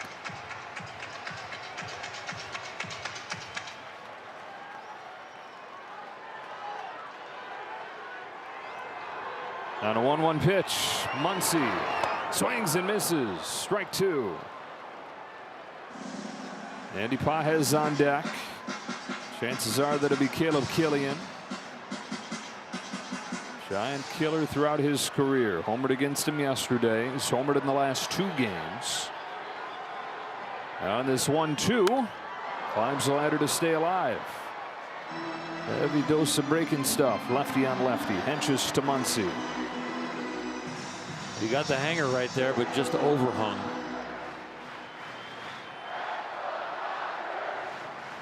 Dodgers looking for that spark. Muncy takes strike 3. 2 out. They locked him up. They lulled him asleep with all the breaking balls, and then they threw one that, if that's a breaking ball, it's a ball. You might have wanted to use your challenge. Well, hard to think of a higher leverage spot when that is the criteria for when to use it. Muncy chooses not to. Still 2 in the bank for the Dodgers. And that's going to do it for Henches. It'll be up to Andy Pages as Killian comes on with 2 gone in the 8th.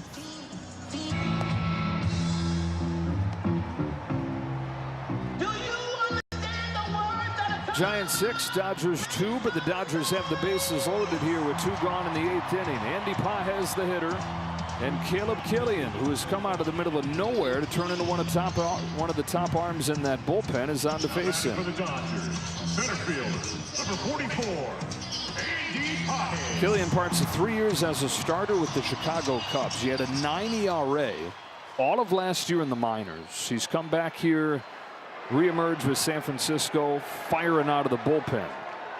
First one to Pages is fouled straight back. He's in the low 90s when he was a starter, but 96, 97 out of the pen. Now with Ryan Walker now down in AAA, there's a chance that you're looking at the new Giants closer here in Killian.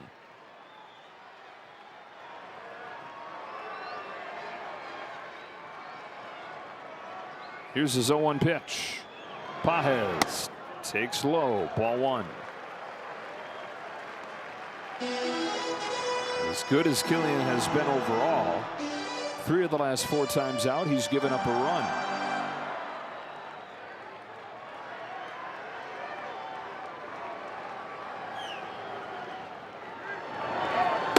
And as he falls behind, it's worth mentioning he's walked 4 in his last 2 innings.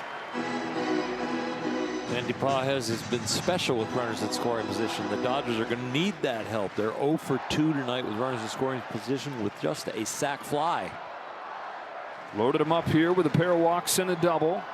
On a 2-1, Pages grounds it foul, 2-2.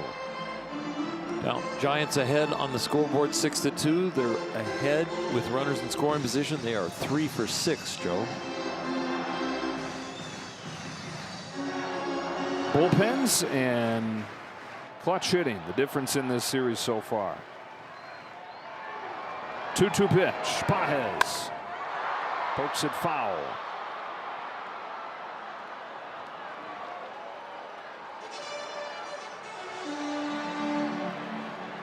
It's a good foul ball for Andy. That was a fastball, and he was late on it. That means he will be on time on a breaking ball. That's what he's done the bulk of his damage. Another 2-2 pitch from Caleb Killian. Pages Paez ropes it to left field. Ramos is there, and that's the inning. Dodgers leave him loaded. So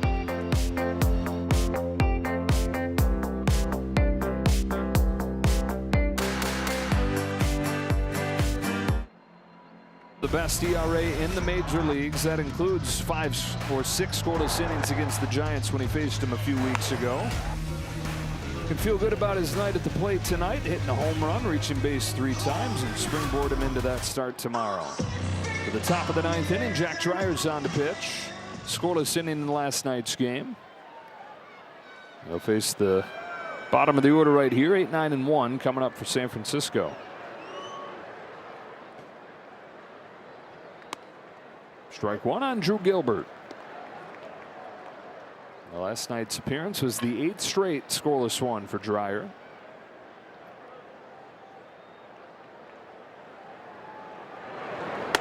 Who's promptly ahead 0-2.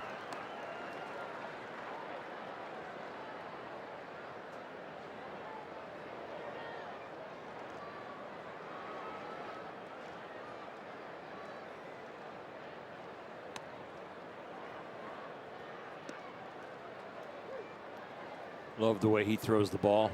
So consistent with his posture and his setup. So consistent with his first moves, and then as he goes down the hill.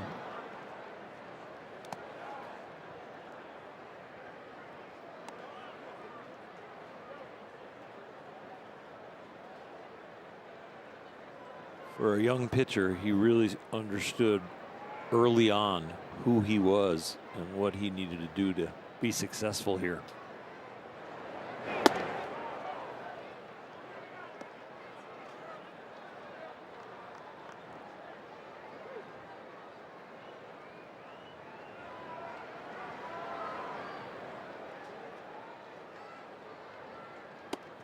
Got him to chase that high fastball. 1 away in the 9th. Just like hitters, sometimes you'll take it when you make a mistake, and could have been ball 4, but we'll take the strikeout. 10th of the game for Dodger pitching, and here's Eric Haas, the surprise star of this ball game. 2 home runs out of the 9 spot, and he's done something that Buster Posey never did, done something that no Giants catcher has ever done. That is hit 2 home runs in a game at Dodger Stadium.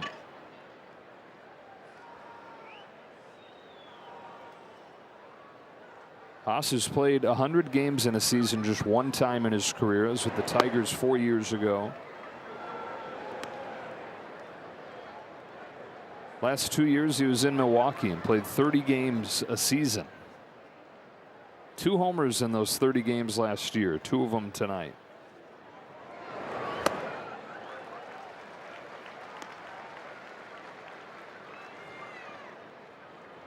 Almost had a third his last time. Andy Paez had to catch it right up against the wall and straightaway center. If it's a month later, that's out because it's warmer. We're below 60 degrees right now. Hard to compress the ball, but he almost got enough of it. Dreyer strikes out the first 2.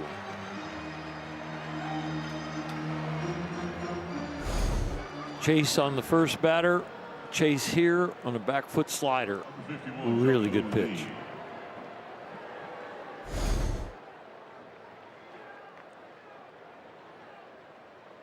Jung-Hoo Lee, 2-run double his last time. 1 for 5 yesterday, 1 for 4 tonight. Looking ahead to the bottom of the 9th inning, it's Tasker Hernandez, Ha-Seong Kim, and then back to the top in Ohtani. Man, it would have been nice to cash in at least something in that bases loaded 1-out situation last inning. I was reviewing in my head if Muncy would have challenged that last pitch to him and how the inning might have unfolded differently. How Paez was right on that breaking ball, just happened to hit it at the left fielder. If that's in the gap or down the line, things are different. It's just so close to turning the game just in those 2 at-bats. Fouled off a fastball down the right field line to say that he's on time. He gets the breaking ball in the next pitch. It's kind of up. Hits it hard, but pretty much right at him.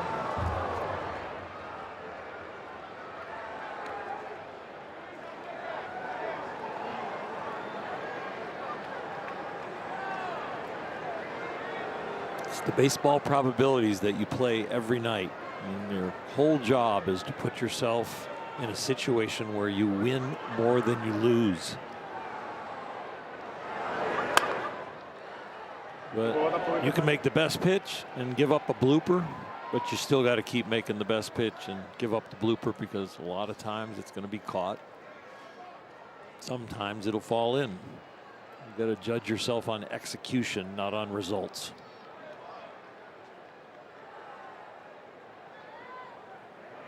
The 2-2 to Lee. Slaps this one to short. Betts circles around it. Can't pull the trigger, though. Perfect example of judging yourself on execution over results. Dreyer executes a really good piece. The pitch is great. It's down. It's going to end up in the dirt. He throws the bat at it, and he ends up to being one of the fastest Giants. It's hit slightly away from Mookie Betts, running away from first, and you just can't get him.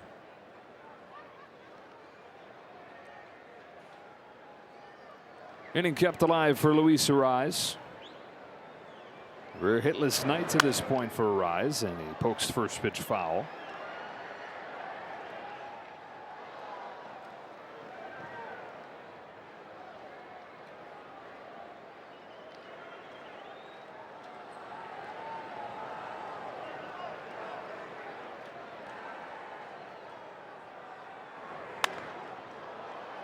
Lofts this one to center field for Pages. Scoreless ninth for Dreyer. To the bottom half we go. Last chance for the Dodgers.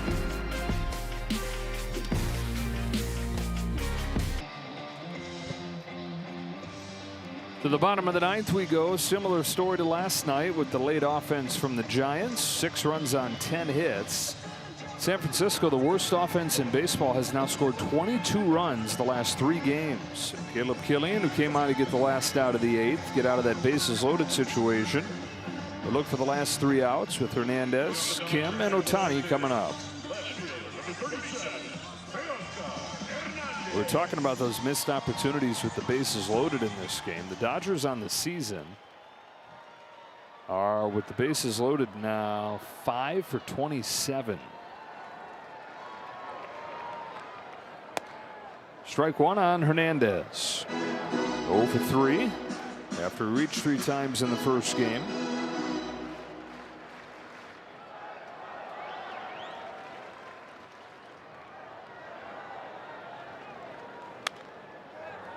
Oh, and 2.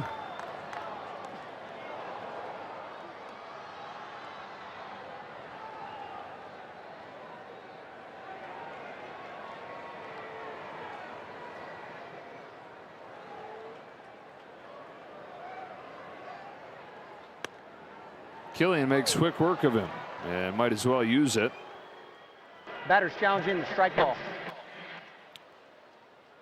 ABS powered by T-Mobile. And it was a strike. 1 gone in the 9th. Call is confirmed. The batter's out. Los Angeles has 1 challenge remaining.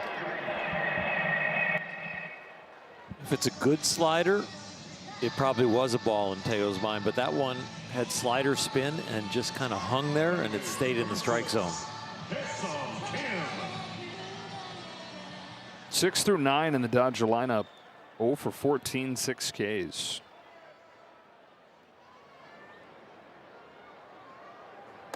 This is not very fun right now. No, it's not, and especially when you're at home.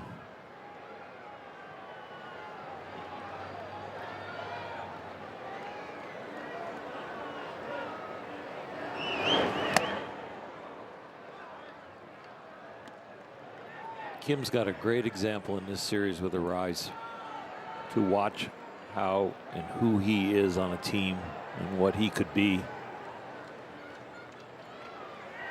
It would all be about contact, knowledge of the strike zone. Got a guy that could win batting titles, and Kim's got a better shot at being an elite fielder than Arise. Killian's got it. Dodgers down to their last out.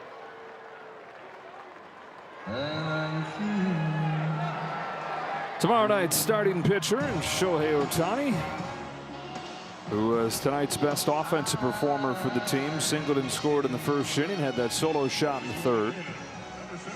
We'll see if he's in there as a hitter tomorrow against Robbie Ray. You figure there's a good chance after momentum of tonight that he would be in there tomorrow. Dave Roberts has said he'll be off for sure on Thursday, the day after his start.